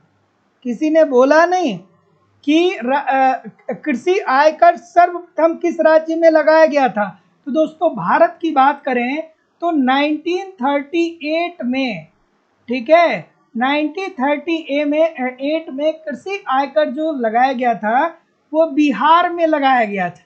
सोचिए जो पॉलिसी मेकर थे वो कैसे थे। ठीक है, हाँ ये हो सकता है कि बहुत ज़्यादा कृषि होती है बिहार में, ये बात ठीक है, लेकिन बिहार जैसे राज्य में, ठीक है, जो इतना निर्धन है, वहाँ पे आपने कह दिया कि अब अगर जो आपको कृषि से आय की प्राप्ति होगी तो हम आपसे टैक्स लेंगे। ठीक है, तो बिहार में सर्वप्रथम 1938 में कृषि आयकर लगाया गया सर्वप्रथम। तो जितने लोग भी ऑप्शन नंबर बी बोल रहे हैं सभी लोग का उत्तर यहाँ पे बिल्कुल ठीक हो जाएगा। अगला प्रश्न, अगला अगला अगला अगला प्रश्न। लाइक शेयर करते रहा करिए, बहुत मजेदार सेशन है आज का, बहुत मजेदार सेशन है, बहुत मजा आने वाला है। और जो बीच से क्लास छोड़ करके जाएगा वो उसके घर में आ जाऊंगा डंडा लेकर के, है ना। और जो मेरा थोड़ा पुराना स्टूडेंट होगा उसके तो घर वाले भी अब हमको पहचान गए होंगे कि यहाँ एक आते हैं सर जी, शाम को 7 बजे आते हैं, है ना। तो घर वाले भी पहचानते ही होंगे, तो कोई समस्या भी नहीं होगी। तो चलिए इस प्रश्न का उत्तर करिए कि निम्नलिखित में से कौन केंद्रीय बैंक को खुले बाजार में की गई क्रियाओं के उद्देश्यों को पूर्ण रूप से प्राप्त करता है? क्या उत्तर होगा भाई? बताएंगे? बताइए मुझे, बताइए। डी बोल रहे हैं, डी बोल रहे हैं, सभी लोग डी बोल रहे हैं। डी में ऐसा क्या है कि पीछे पीछे चले गए सभी लोग? डी में ऐसा क्या है जो बी में आपको नहीं दिख रहा है सर? डी में ऐसा क्या है जो बी में आपको नहीं दिख रहा है? चलिए थोड़ा हम भी देख लें। तो चलिए पहला ये प्रश्न पूछ रहा है कि निम्नलिखित में से कौन केंद्रीय बैंक को खुले बाजार में की गई क्रियाओं के उद्देश्यों को पूर्ण करने में प्रस्तुत करता है? तो देखिए दोस्तों, केंद्रीय बैंक जो होता है वो खुले बाजार में प्रतिभूतियों का क्रय विक्रय करता है ताकि अर्थव्यवस्था में मुद्रा की मात्रा को नियंत्रित रखा जा सके और ब्याज दर को भी नियंत्रित रखा जा सके। अगर जो अर्थव्यवस्था में मुद्रा की पूर्ति बढ़ती है तो ऐसी स्थिति में क्या होगा? सभी लोग कमेंट करके बताइएगा कि अगर जो अर्थव्यवस्था में मुद्रा की पूर्ति बढ़ेगी तो ब्याज पर क्या असर पड़ेगा, और अगर जो अर्थव्यवस्था में मुद्रा की पूर्ति में कमी आएगी तब ब्याज पर क्या असर पड़ेगा? सभी लोग कमेंट करके बताइएगा मुझे। ठीक है, तो जितने लोग भी ऑप्शन नंबर क्या बोल रहे हैं? डी बोल रहे हैं, बिल्कुल ठीक है, बिल्कुल ठीक है। तो जितने लोग भी डी बोल रहे हैं सब गलत होंगे, और जितने लोग भी क्या बोल रहे हैं, जितने लोग भी बी बोलेंगे सभी लोग का उत्तर यहाँ पे बिल्कुल ठीक हो जाएगा कि ये क्रियाएं अर्थव्यवस्था में तरलता के परिणाम तथा ब्याज की दर की संरचना के नियमन के लिए की जाती है। अब जो लोग भी डी बोल रहे हैं थोड़ा सा आप इस बात को ध्यान से समझिएगा कि ये क्रियाएं अर्थव्यवस्था में तरलता के परिमाण, यहाँ तो बात ठीक है, देयर इज नो डाउट, बिल्कुल ठीक है, एवं ब्याज दर की संरचना के नियमन एवं सार्वजनिक ऋण के प्रबंधन के लिए की जाती है। क्या सार्वजनिक ऋण के प्रबंधन के लिए प्रतिभूतियों का क्रय विक्रय केंद्रीय बैंक के द्वारा किया जाता है क्या?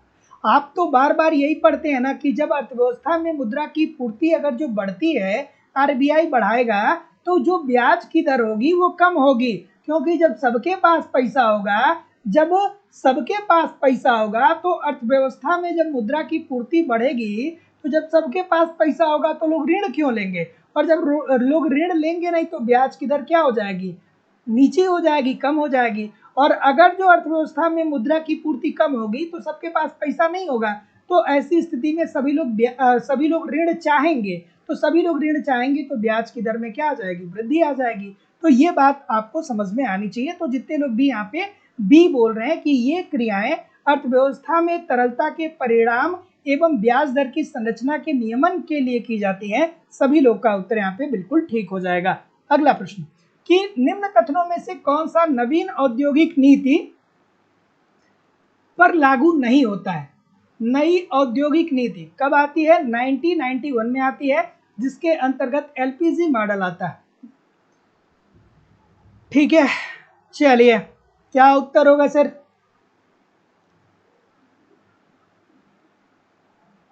चलिए क्या उत्तर आ रहा है। ठीक है, ऑप्शन नंबर क्या बोल रहे हैं,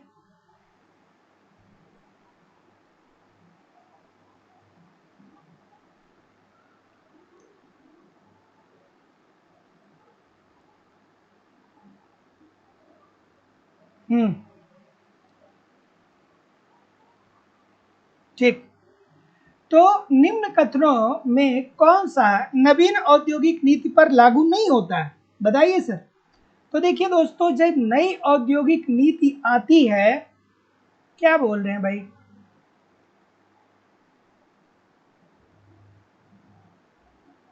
ये नहीं पूछ रहा है, ये जितने भी गलत कर रहे हैं ना, मैं क्या बताऊं यार, इतने सारे लोग गलत कर रहे हैं, ये पूछ रहा नहीं। तो नहीं, तो ये हमें बाह्य दबाव से मुक्ति नहीं दिलाता है। क्यों? क्योंकि एफडीआई आता है, प्रत्यक्ष विदेशी निवेश आता है। 1991 में क्या होता है कि एफडीआई की बात होने लगती है कि चलिए भैया, विदेशी कंपनी पैसा लेकर के भारत में आएगी और क्या करेगी, यहाँ पे कंपनी खोलेगी, यहाँ के श्रमिकों को लगाएगी, यहीं पे जमीन लेगी और यहीं पे उत्पादन करेगी। तो एफडीआई की बात होती है ना, तो ये बाह्य दबाव से मुक्ति कैसे दिलाता है। फिर हमने क्या किया, हमने अर्थव्यवस्था को खोल दिया, हमने कहा कि अब हम अपनी भारतीय अर्थव्यवस्था को विश्व के अन्य अर्थव्यवस्थाओं से जोड़ेंगे, अर्थात आयात और निर्यात फ्रिक्वेंटली होगा, बहुत ज्यादा सरकार का इस पे नियंत्रण नहीं होगा। ठीक है, तो सी उत्तर होना चाहिए ना। तो जितने लोग भी सी बोल रहे हैं बिल्कुल ठीक बोल रहे हैं। अगर जो इस प्रश्न को मैं 4 बार कराता हूं तो 3 बार ऐसा समय आता है जब सभी लोग इस प्रश्न को गलत करते हैं। नहीं करना है गलत, नहीं करना है गलत, है ना, नहीं करना है गलत। एक बात समझ लीजिए, इस बार किसी भी तरीके से सिलेक्शन लेना है, किसी भी तरीके से सिलेक्शन लेना है। आप लोगों ने देखा होगा दोस्तों कि जहाँ जहाँ पे भी परीक्षा हो रही है, वहाँ पर जब रिजल्ट आ रहा है तो लाइव स्टडी इलाहाबाद के बहुत सारे बच्चे सेलेक्ट हो रहे हैं समय समय पे। मैं कुछ लोगों का मिल जाता है डाटा तो आप लोगों को प्रोवाइड भी करा देता हूँ, अदरवाइज उसका कोई बहुत मतलब नहीं निकलता है, लेकिन मैं प्रोवाइड इसलिए करा देता हूँ क्योंकि आप लोगों को भी मोटिवेशन मिल सके कि हाँ भैया, यहाँ से बहुत सारे लोग का सिलेक्शन हो रहा है। जैसे अभी झारखंड में देखिए, झारखंड में नियुक्ति पत्र वितरित हुआ तो बहुत सारे बच्चों ने क्या किया कि कुछ बच्चों ने हमें अपने डाटा को सेंड किया, कुछ ने नहीं सेंड किया। तो जिसने सेंड किया उसका मैंने यूट्यूब चैनल पे अपने डाला था।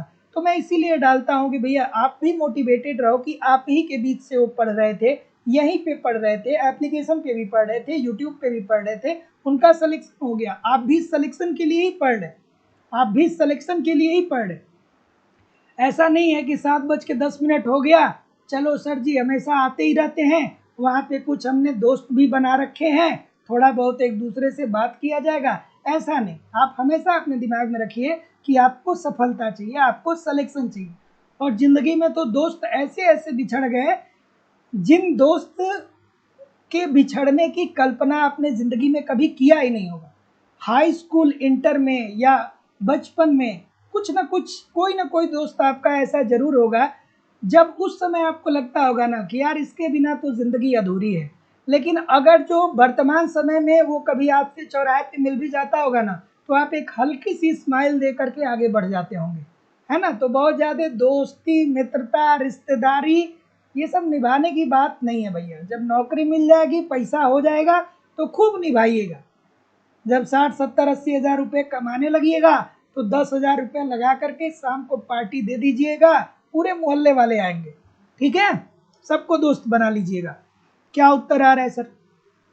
कि वर्ष 1991-92 में आरंभ किए गए आर्थिक उदारीकरण कार्यक्रम ने तत्कालिक दृष्टि से मदद की। तो तत्कालिक दृष्टि से मदद क्यों की? इसलिए की क्योंकि हमारे पास केवल और केवल 2 सप्ताह का पैसा बचा था। भारत सरकार के पास केवल और केवल 2 सप्ताह का पैसा बचा हुआ था कि हमारी आर्थिक क्रियाएं ठीक तरीके से अगले 2 सप्ताह संचालित हो जाएगी। अर्थात केवल और केवल भारतीय कोष में 14 दिनों के लिए पैसा था कि हम क्या कर सकते हैं कि लेन देन कर सकते हैं, अंतर्राष्ट्रीय व्यापार कर सकते हैं। तो ऐसी स्थिति में दोस्तों नरसिम्हन राव जी जो थे, मनमोहन सिंह जी थे, उनको कमान दी जाती है और मनमोहन सिंह एलपीजी मॉडल लेकर के आते हैं, जिसके अंतर्गत भारतीय अर्थव्यवस्थाओं को विश्व की अर्थव्यवस्थाओं के साथ जोड़ देते हैं। उसके बाद एफडीआई के बारे में वो कहते हैं कि ठीक है, प्रत्यक्ष विदेशी निवेश भी हमें चाहिए, बहुत सारे कार्य वो करते हैं। उसके बाद लाइसेंस व्यवस्था की भी समाप्त कर दी जाती है कि अब पहले 18 उद्योग ऐसे थे जिसकी स्थापना के लिए आपको सरकार से लाइसेंस लेना पड़ता था, लेकिन 1991 में जब नई औद्योगिक नीति आई तो केवल 6 उद्योग ऐसे हुए जिसके लिए आपको लाइसेंस लेने की जरूरत पड़ेगी, जो समाज के लिए हानिकारक थे, जैसे तंबाकू, एल्कोहल, खतरनाक रसायन, इस प्रकार के उद्योग। लेकिन वर्तमान समय में अब कितने बचे हैं? वर्तमान में केवल 5 बचे हैं, ठीक है। तो जितने लोग भी ऑप्शन नंबर डी बोल रहे हैं, सभी लोग का उत्तर यहाँ पे बिल्कुल ठीक हो जाएगा। मनमोहन सिंह जी आए, एलपीजी मॉडल लेकर के आए और उन्होंने भारत को ना केवल दिवालिया होने से बचाया, बल्कि भारत को सबसे तेज विकसित होने वाली अर्थव्यवस्थाओं में से एक अर्थव्यवस्था में ला करके खड़ा कर दिया। इसीलिए मनमोहन सिंह का रिस्पेक्ट दोस्तों सभी लोग करते हैं।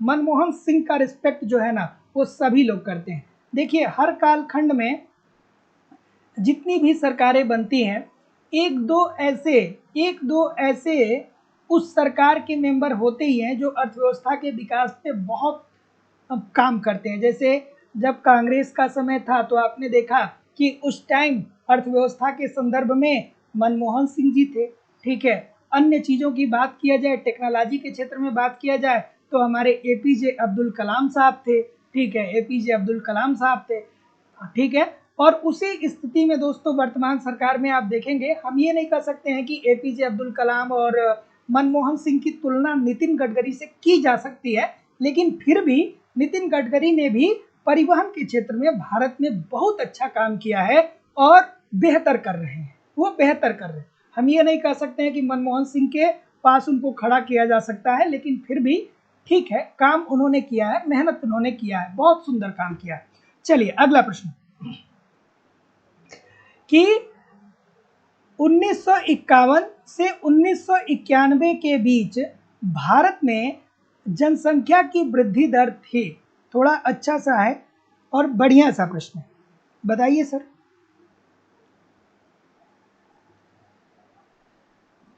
चलिए सर बताइए। डी बोल रहे हैं, सी बोल रहे हैं, सब कॉपी पेस्ट जा रहे हैं, सब कॉपी पेस्ट जा रहे हैं, सब कॉपी पेस्ट जा रहे हैं, ठीक है।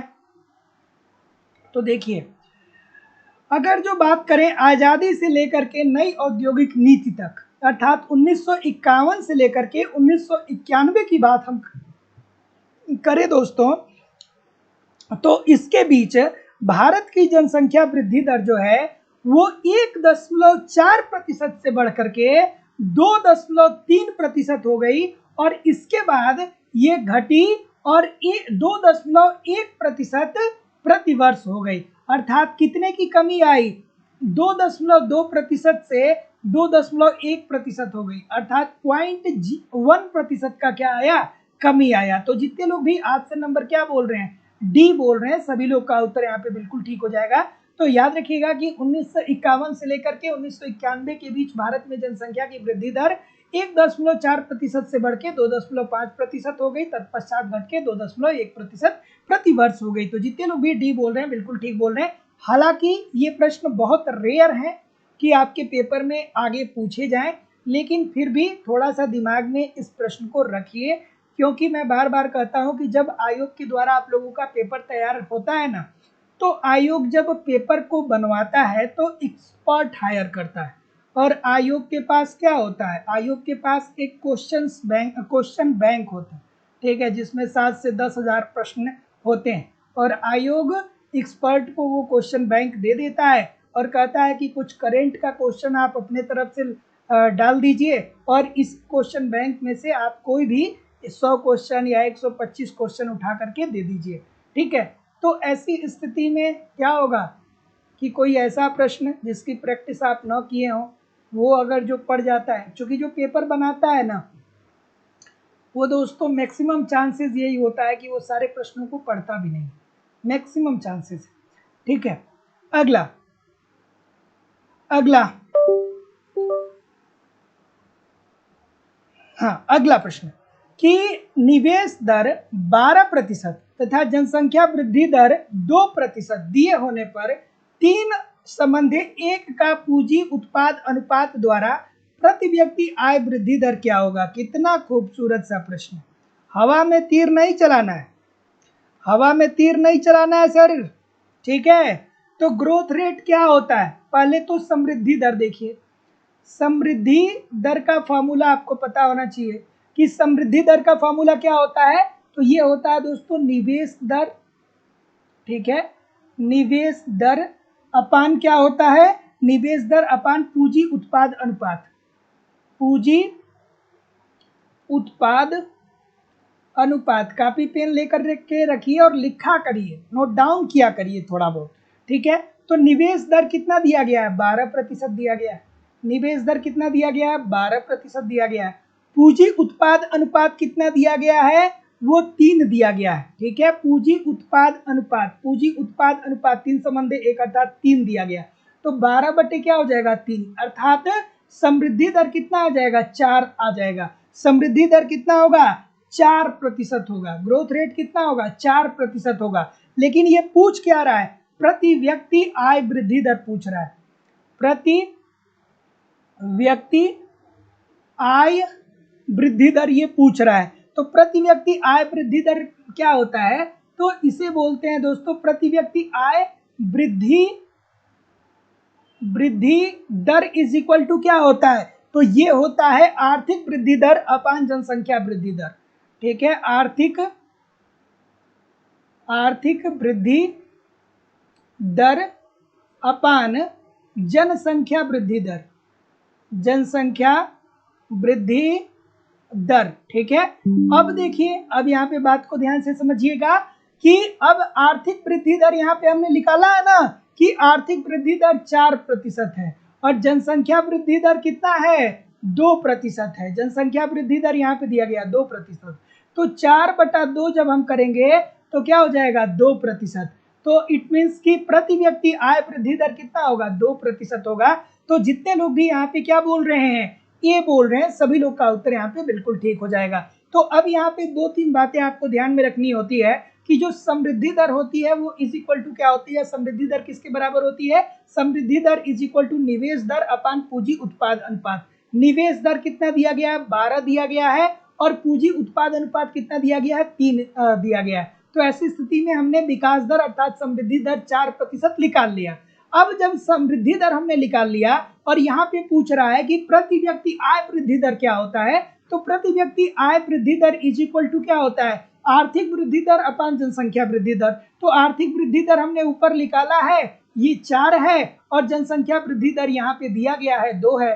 तो ऐसी स्थिति में प्रति व्यक्ति आय वृद्धि दर कितना हो जाएगा, 2% हो जाएगा। तो जितने लोग भी ऑप्शन नंबर ए बोल रहे हैं सभी लोग का उत्तर यहाँ पे बिल्कुल ठीक हो जाएगा। अगला कि जे.आर. हिक्स के अनुसार दिए हुए पूंजी स्तंभ अनुपात पर तकनीकी को तटस्थ कहा जाता है यदि वह, एक बार नहीं अनेकों बार ये प्रश्न आपके पेपर में पूछा गया है। चलिए भाई बताइए।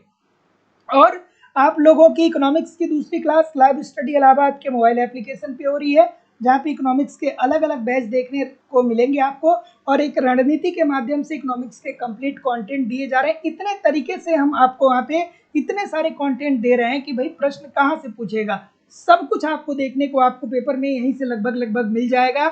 आपको कंप्लीट को आपके सिलेबस के अनुसार कोर्स पढ़ाए जा रहे हैं। इसकी लाइव क्लास होती है, इनकेस लाइव क्लास में नहीं जुड़ पाएंगे बाद में रिकॉर्डेड क्लास आपको मिल जाएगी। साथ ही साथ कंप्लीट आपको वहाँ पे इकोनॉमिक्स के नोट्स भी दिए जा रहे हैं, ताकि आप एक तरफ कॉन्सेप्ट दूसरी तरफ नोट्स को पढ़ते रहिए, टेस्ट सीरीज देते रहिए, अपनी गलतियों को पहचानते रहिए, उसको सुधारते रहिए।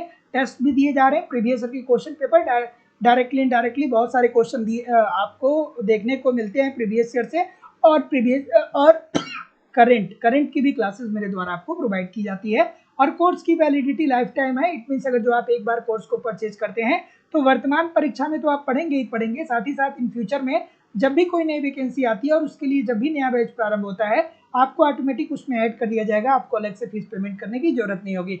एडमिशन ओपन है, एडमिशन की फीस केवल और केवल 2000 रुपये। तो सिंपली एडमिशन लेने के लिए आपको अपनी फीस इस नंबर पर पेमेंट करनी होगी।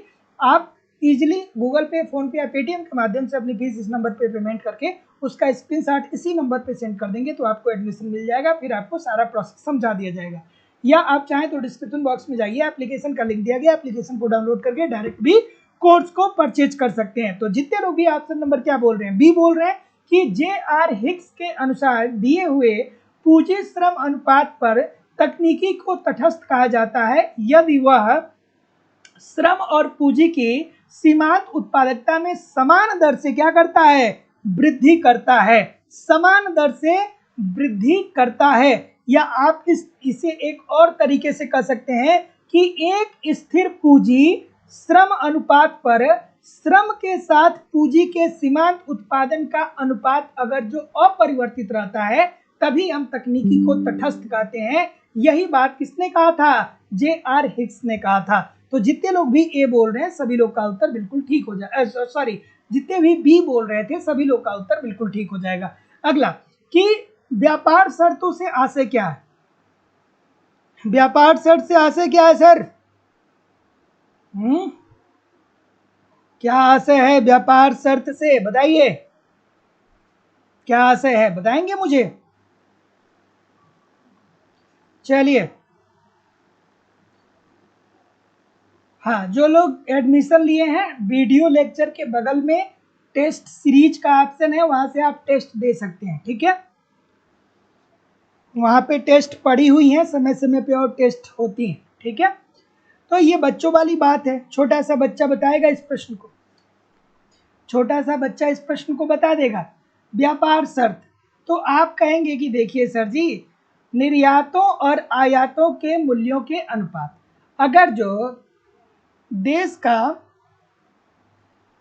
जो निर्यात कर रहा है उससे कम मूल्य प्राप्त करे और जो आयात देश कर रहा है उससे ज्यादा विदेशी मुद्रा की हानि हो देश को, आयात मूल्य। ठीक है, अर्थात जो अपने देश में निर्मित वस्तुओं को हम दूसरे देश में जब निर्यात करते हैं तो जो उसका मूल्य है अगर जो कम है किसके तुलना में, उन वस्तुओं की तुलना में जिन वस्तुओं का हम आयात कर रहे हैं, और आयात करने से हमें जो विदेशी मुद्रा का त्याग करना पड़ रहा है, तो ऐसी स्थिति में कहेंगे कि व्यापार शर्त हमारे लिए क्या है, अच्छी नहीं है, प्रतिकूल है। लेकिन वही हम कहेंगे कि अगर जो निर्यातों से प्राप्त होने वाला मूल्य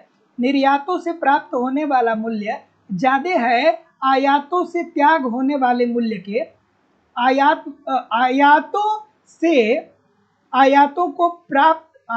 से जब हम वस्तुओं का आयात करते हैं तो जो मूल्य चुकाते हैं उससे, ठीक है, तो ऐसी स्थिति में व्यापार क्या है, उस देश के पक्ष में है, अर्थात व्यापार अनुकूल है। और अगर जो निर्यात का मूल्य और आयात का मूल्य दोनों अगर जो बराबर होता है दोस्तों, तो हम क्या कहते हैं कि व्यापार जो है वो संतुलन की स्थिति में विद्यमान है। तो जितने लोग भी ऑप्शन नंबर सी बोल रहे हैं ठीक बोल रहे हैं। पिछले 25 वर्षों में योजना आयोग द्वारा राज्यों को दी जाने वाली संसाधन मात्रा, अब ये भी प्रश्न थोड़ा सा कॉमन सेंस वाली बात है, थोड़ा सा कॉमन सेंस लगाइए, इस प्रश्न का उत्तर सही पाइए। कॉमन सेंस लगाइए, इस प्रश्न का उत्तर सही पाएंगे सर, नहीं लगाएंगे नहीं पाएंगे। क्यों, कॉमन सेंस क्या लगाना है कि अरे भैया अगर जो आप देखेंगे तो हमारी अर्थव्यवस्था जो है वो पहले की अपेक्षा धीरे धीरे करके आगे बढ़ रही है। जैसे आज से 20-25 साल पहले की बात करें तो लोगों के पास क्या होते थे, 1 से 2 कपड़े होते थे और लोग वही पूरा साल भर पहन करके काम चला देते थे।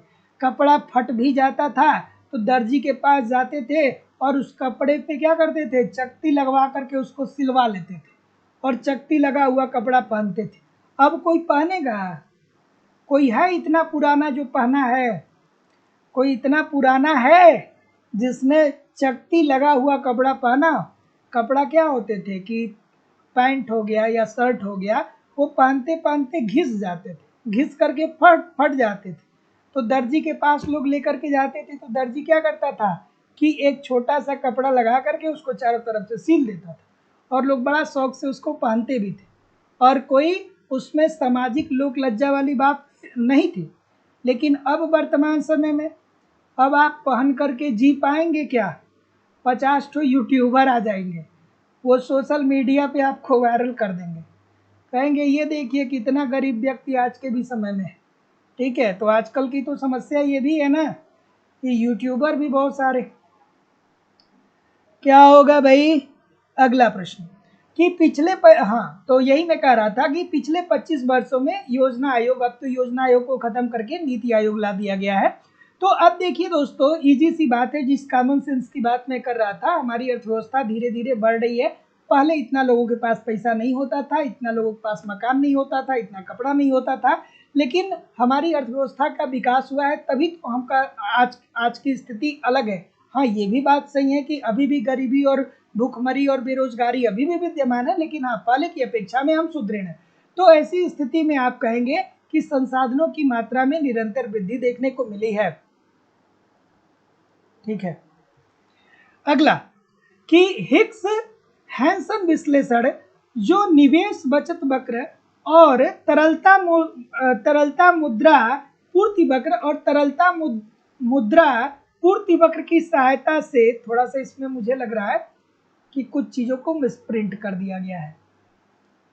हिक्स हैंसन विश्लेषण में निवेश बचत वक्र और तरलता मुद्रा पूर्ति वक्र, ठीक है, की सहायता से किया गया है। ये बताता है कि जिन दोनों बाजारों में एक साथ साम्य होता है वे होते हैं। क्या उत्तर होगा भाई? तो हिक्स हैंसन विश्लेषण जो निवेश बचत वक्र और तरलता मुद्रा पूर्ति वक्र की सहायता से दिया गया है, वो हमें ये बताता है कि मुद्रा बाजार और वस्तु बाजार में एक साथ साम्य देखने को मिलता है। तो अगर जो आपने इसके कॉन्सेप्ट को पढ़ा होगा तो आप बहुत अच्छे से जानते होंगे, अगर जो आप नहीं पढ़े होंगे तो फिर नहीं जानते होंगे।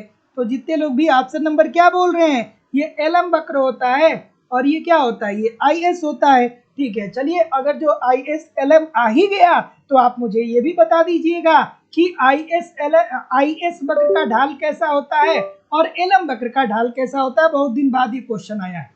तो आईएस वक्र का ढाल क्या होता है और एलएम वक्र का ढाल क्या होता है, सभी लोग कमेंट करके बताइएगा। तो जितने लोग भी ऑप्शन नंबर यहाँ पे क्या बोल रहे हैं, सी बोल रहे हैं, डी बोल रहे हैं कि मुद्रा बाजार और वस्तु बाजार, सभी लोग का उत्तर यहाँ पे बिल्कुल ठीक हो जाएगा। अगला प्रश्न कि आर्थिक विकास की प्रक्रिया में अर्थव्यवस्था का उत्पादन संभावना वक्र कैसा होता है। अब फिर वही बात हो गई, ये भी कॉमन सेंस वाली बात, थोड़ा दिमाग लगाइए, सही उत्तर पाएंगे। थोड़ा सा आप दिमाग लगाएंगे तो सही उत्तर पाएंगे भाई। दिमाग क्या लगाना है, दिमाग क्या लगाना है कि जब किसी देश का आर्थिक विकास होगा तो इसका सीधा सीधी मतलब होगा कि उस अर्थव्यवस्था में वस्तुओं की मांग में भी वृद्धि हो रही है, और जब मांग में वृद्धि हो रही है तो पूर्ति में भी वृद्धि हो रही है, और पूर्ति में वृद्धि हो रही है इसका मतलब कि उस देश की उत्पादन में वृद्धि हो रही है। और अगर तो देश की उत्पादन में वृद्धि होता है तो क्या होता है कि राष्ट्रीय आय में वृद्धि होती है, और जब राष्ट्रीय आय में वृद्धि होती है तो हम इसे ही तो कहते हैं ना कि देश आर्थिक विकास कर रहा है। ठीक है, तो अगर जो अर्थव्यवस्था में मांग भी बढ़े, पूर्ति भी बढ़े, तो जब पूर्ति बढ़ेगा तो उत्पादन बढ़ेगा, उत्पादन बढ़ेगा तो राष्ट्रीय आय बढ़ेगी, और राष्ट्रीय आय में वृद्धि होगी तो आर्थिक विकास क्या होगा दोस्तों? निश्चित तौर पे होगा। तो आर्थिक विकास की प्रक्रिया में अर्थव्यवस्था का उत्पादन संभावना वक्र जो होता है वो कैसा होता है? बाहर की ओर हटता हुआ होता है, अर्थात उत्पादन का स्तर बढ़ता हुआ होता है। तो जितने लोग भी सी बोल रहे हैं बिल्कुल ठीक बोल रहे हैं। अगला सूची 1 सूची 2 के साथ सुमेलित करिए। चलिए थोड़ा बताइए। चलिए कृष्ण मोहन जी, अंगराज मिश्रा जी, लाल ललिता साक्य जी, सतीश कुमार गुप्ता जी, पूनम गुप्ता जी, नैना यादव जी, अभी चौधरी जी, पारस कुमार जी, फरीन फातिमा जी, अदित सिंह जी, अमित कुमार जी, बिल्कुल ठीक है, अमरीश यादव जी, पिंकी जी, संध्या पांडे जी। सभी लोगों से निवेदन है कि वीडियो को थोड़ा सा लाइक और शेयर भी कर दिया करिए, ठीक है। क्या उत्तर आ रहा है भाई? टेढ़ा है क्या ये प्रश्न? थोड़ा सा ये प्रश्न टेढ़ा है क्या? थोड़ा टेढ़ा है, लेकिन आप ही का है ये प्रश्न, क्योंकि जरूरी प्रश्न, बहुत जरूरी प्रश्न है ये जरूरी प्रश्न, ठीक है। तो देखिए दोस्तों, यहाँ पे पूछ रहा है कि भारत में पिछले 5 वर्षों में सरकारी आय में योगदान देने के दृष्टिकोण से निम्नलिखित को अवरोही क्रम में अर्थात घटते हुए क्रम में रखिए तथा कूट का सही उत्तर चुनिए, ठीक है। तो देखिए दोस्तों, अगर जो बात करें निगम कर की, अब ये आंकड़े थोड़े बहुत इधर उधर भी हो सकते हैं। तो अगर जो निगम कर की बात करें तो जो सरकार है ना, वो अपनी कुल आय का 18% जो है वो कहां से प्राप्त करता है? निगम कर से प्राप्त करता है। एक सेकेंड, ठीक है, 18%। ये 2022-23 का मैं आंकड़ा बता रहा हूं, ठीक है, इस बात को ध्यान में रखिएगा। निगम कर जो है 18%। उसके बाद दोस्तों, अगर जो केंद्र आयकर की बात करें, इनकम टैक्स की बात करें, तो वो ये कितना है? ये है 17%।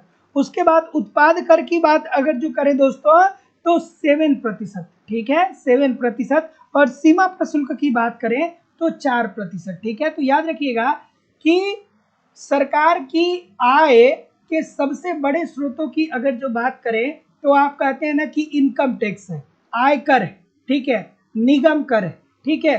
तो अभी वर्तमान समय में कौन सा सरकार की आय का सबसे बड़ा स्रोत है? तो जैसे आप राज्य सरकार की परिप्रेक्ष्य में बात करते हैं तो बिक्री कर होता है, ठीक है। लेकिन अगर जो केंद्र सरकार के बारे में बात करेंगे तो देखिए दोस्तों, थोड़ा सा करंट का डाटा, थोड़ा सा मैं वर्तमान करंट का जो डाटा है वो थोड़ा सा मिस कर रहा हूँ, लेकिन कोई बात नहीं, मैं कल करवाऊंगा इस प्रश्न को जरूर, ठीक है। लेकिन फिर भी थोड़ा सा आइडिया आपको हो जाएगा। थोड़ा सा आप ध्यान में रखिए कि निगम कर 18%, कुल आय का 18%, आयकर का 17%, कुल आय का, और उत्पाद कर से सरकार को उसके कुल आय का 7% प्राप्त होता है, और सीमा प्रशुल्क से सरकार को उसकी कुल आय का 4% प्राप्त होता है। तो जितने लोग भी ऑप्शन नंबर, हाँ मैं बोल रहा हूँ आप लोगों से कि अब ये डाटा है नहीं, अब ये चेंज हो गया है, लेकिन फिर भी थोड़ा सा ध्यान में रखिएगा, ठीक है। मतलब ये डाटा अब शायद पूछे भी नहीं, फिर ध्यान रखिएगा, लेकिन फिर भी थोड़ा सा आइडिया रहेगा, है ना। अगला, कि निम्नलिखित में से किसका भारत में निर्यात में सबसे महत्वपूर्ण योगदान है? ये अच्छा सा प्रश्न है। अगला अगला कि निम्नलिखित में से किसका भारत में निर्यात में सबसे महत्वपूर्ण योगदान है? मतलब निर्यात का मतलब क्या? ऐसी वस्तुएं जो भारत में निर्मित होती हैं और दूसरे देश में जाकर के बिकती हैं, जैसे कनाडा में जाके बिक सकती हैं, अमेरिका में जाके बिक सकती हैं, चीन में जाके बिक सकती हैं, ठीक है। तो बताइए क्या उत्तर होगा भाई? तो देखिए दोस्तों, अगर जो रत्न एवं आभूषण की बात करें तो कुल निर्यातों का 18% जो है वो रत्न एवं आभूषणों का हम क्या करते हैं? निर्यात करते हैं, ठीक है। उसके बाद सिले सिलाए कपड़े की अगर जो बात करें, वस्त्र की बात करें तो लगभग 6%। इंजीनियरिंग वस्तुओं की अगर जो बात करें, ठीक है, या मशीनरी उपकरणों की अगर जो हम लोग बात करें तो ये लगभग लगभग कितना है? ये है दोस्तों 7% के आसपास।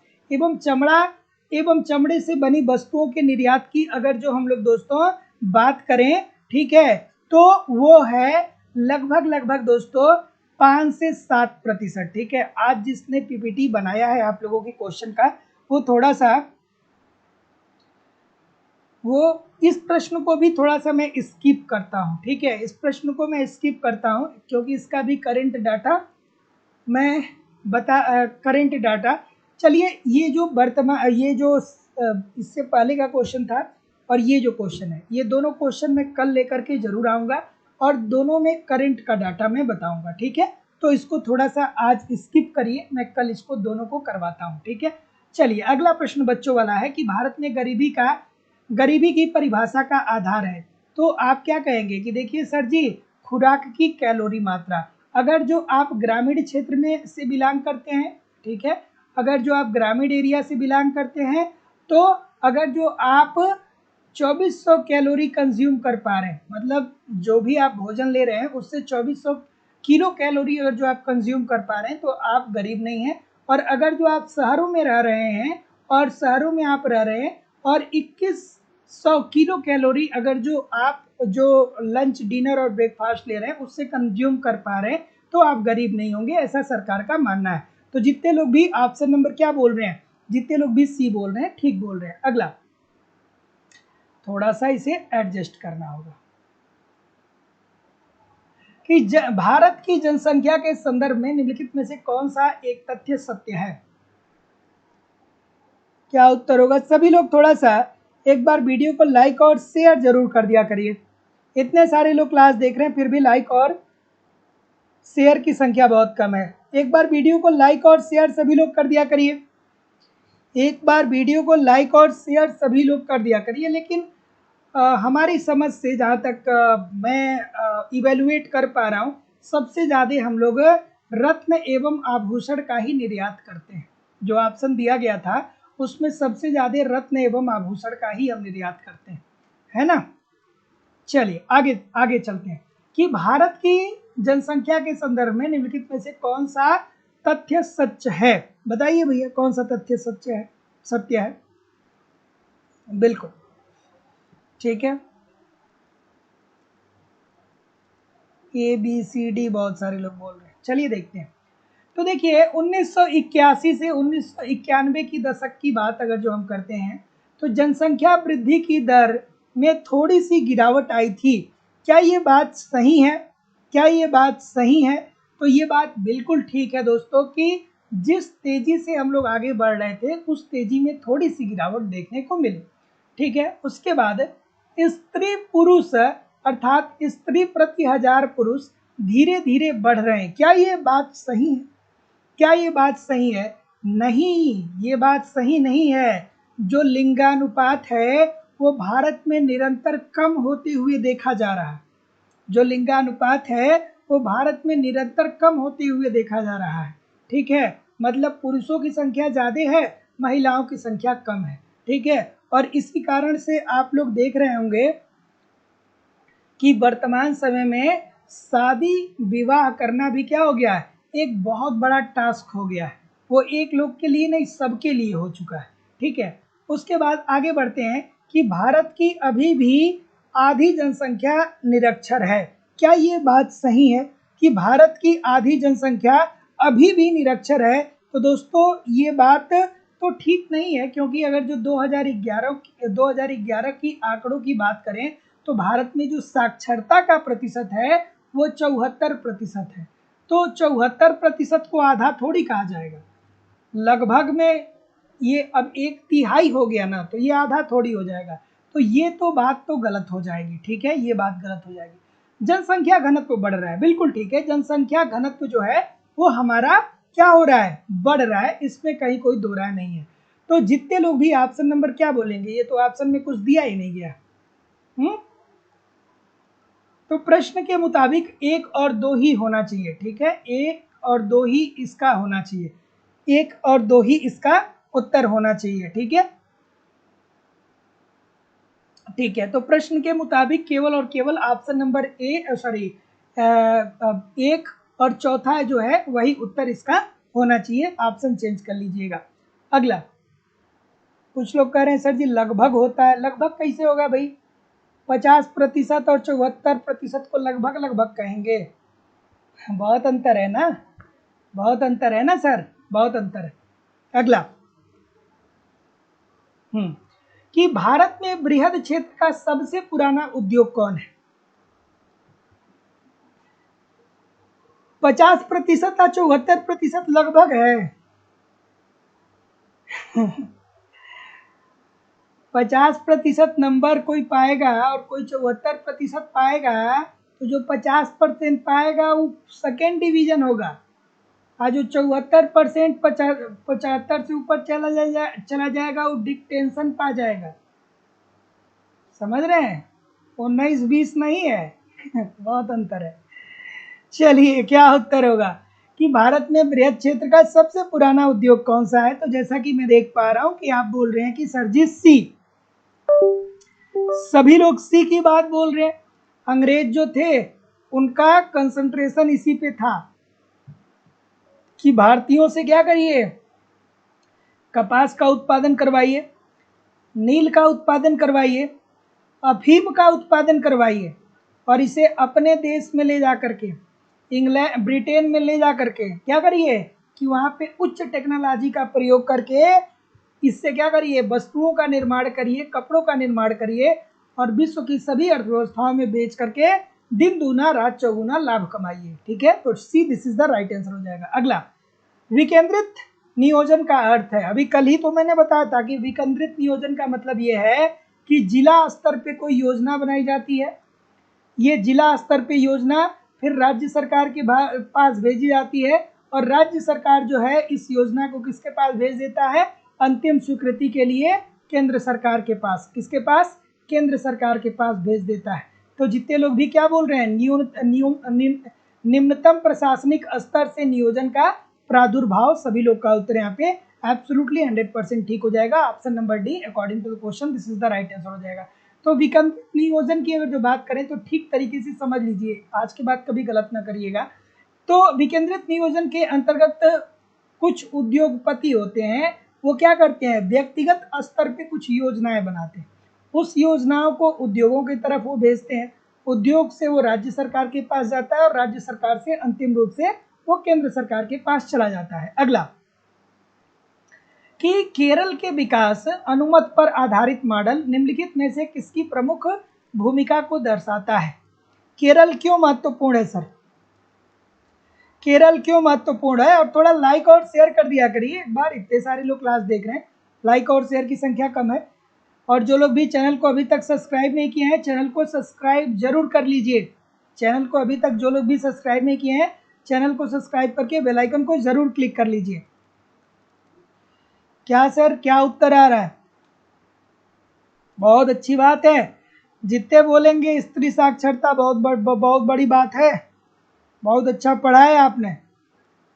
ठीक है, तो देखिए, जनसंख्या की साक्षरता, स्त्री साक्षरता बोल रहे हैं लोग, इतने सारे लोग स्त्री साक्षरता की बात बोल रहे हैं। पुरुष साक्षर नहीं है केरल में, पुरुष साक्षर नहीं है केरल में। अब इस प्रश्न को भी आप गलत कर रहे हैं, तो ये अच्छी बात तो नहीं है ना। अगर जो 2011 की जनगणना की बात करें ना दोस्तों, 2011 की जनगणना की बात करें तो 94% साक्षरता देखने को मिला। जैसे 100 लोगों में से 94 लोग ऐसे हैं जो साक्षर हैं। और यहीं अगर जो बिहार की बात किया जाएगा, तो बिहार की बात करेंगे तो बिहार में 100 में से केवल और केवल 63 लोग साक्षर हैं, अर्थात बिहार में साक्षरता का प्रतिशत 63% है, और केरल में साक्षरता का प्रतिशत 2011 के आंकड़े के अनुसार कितना है, 74% है।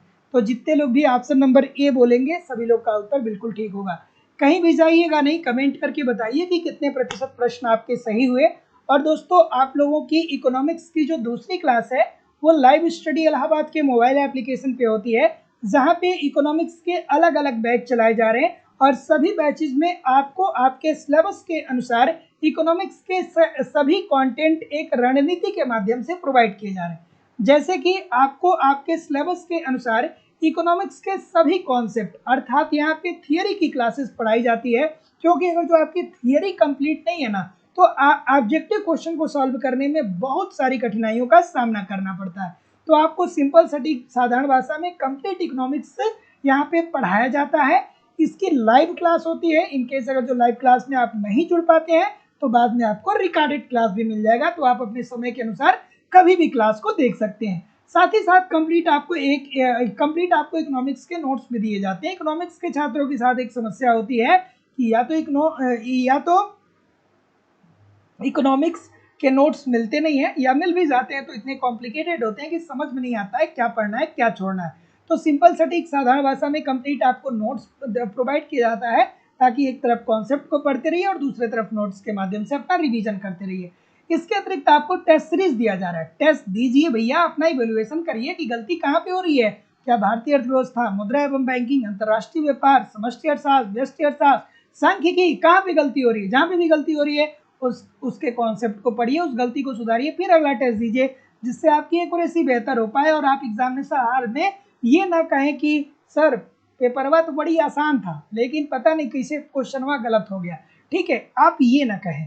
तो प्रीवियस ईयर के क्वेश्चन पेपर भी आपको दिए जा रहे हैं, डायरेक्टली इनडायरेक्टली बहुत सारे क्वेश्चन प्रीवियस ईयर से पूछे जाते हैं, और करंट की भी क्लासेस आपको करवाई जाती है। अरे भाई, कहाँ से प्रश्न पूछा जाएगा, सब कुछ आपको मिल जाएगा। बस आप इन सारे कंटेंट को एप्लीकेशन पे फॉलो करिए, यूट्यूब पे प्रैक्टिस करते रहिए। मैं 365 दिन क्लास लेता हूँ, संडे की बस छुट्टी होती है, अदरवाइज मैक्सिमम डे आपकी क्लास होती है। और सबसे बड़ी बात तो यह है कि कोर्स की वैलिडिटी लाइफ टाइम है। इट मीन्स एक बार कोर्स को परचेज करेंगे तो आप वर्तमान परीक्षा के लिए पढ़ेंगे, ठीक है, वो पढ़ते रहेंगे। लेकिन अगर जो इन फ्यूचर में कोई भी नया वैकेंसी आता है, उसके लिए जब भी नई बैच प्रारंभ की जाती है, आपको ऑटोमेटिक उस बैच में ऐड कर दिया जाएगा। आपको अलग से फीस पेमेंट करने की जरूरत नहीं पड़ने वाली है। एडमिशन की जो फीस है वो केवल और केवल 2000 रुपये है। तो सिंपली एडमिशन लेने के लिए आपको अपनी फीस इस नंबर पे पेमेंट करनी होगी। गूगल पे, फोन पे या पेटीएम के माध्यम से आप अपनी फीस इस नंबर पे पेमेंट करके इसका स्क्रीनशॉट इसी व्हाट्सएप नंबर पे सेंड कर देंगे तो आपको एडमिशन मिल जाएगा। किसी भी प्रकार की इंक्वायरी के लिए आप मुझे इस नंबर पे कॉल या व्हाट्सएप मैसेज कर सकते हैं, या आप चाहें तो डिस्क्रिप्शन बॉक्स में जाइए, वहाँ पे आपको एप्लीकेशन का लिंक दिया गया है। एप्लीकेशन को डाउनलोड कर लीजिए और वहाँ से आप डायरेक्ट भी कोर्स को परचेज कर सकते हैं। ठीक है, so thank you very much everybody. Notes Hindi में है या इंग्लिश में, देखिए हमारे यहाँ मैक्सिमम चीज़ें आपको हिंदी माध्यम में ही मिलती है, और इंग्लिश के टर्म जहाँ पे ज़रूरत होता है वहाँ पे इंग्लिश के टर्म भी बताए जाते हैं। ठीक है, तो माध्यम जो होगा वो हिंदी ही होगा, लेकिन जो टर्म होते हैं वो इंग्लिश में आपको वहाँ पे बताए जाते हैं जहाँ पे जरूरी होता है। So thank you very much everybody. मिलते हैं हम लोग नेक्स्ट क्लास में, कल दोपहर में एप्लीकेशन पे मिलते हैं और यूट्यूब पे शाम को मिलते हैं। तब तक के लिए आप पढ़िए, आगे बढ़िए, मुस्कुराते रहिए, हंसते रहिए, आगे बढ़ते रहिए, मेहनत करते रहिए। तो नमस्कार दोस्तों, धन्यवाद। मिलते हैं हम लोग नेक्स्ट क्लास में।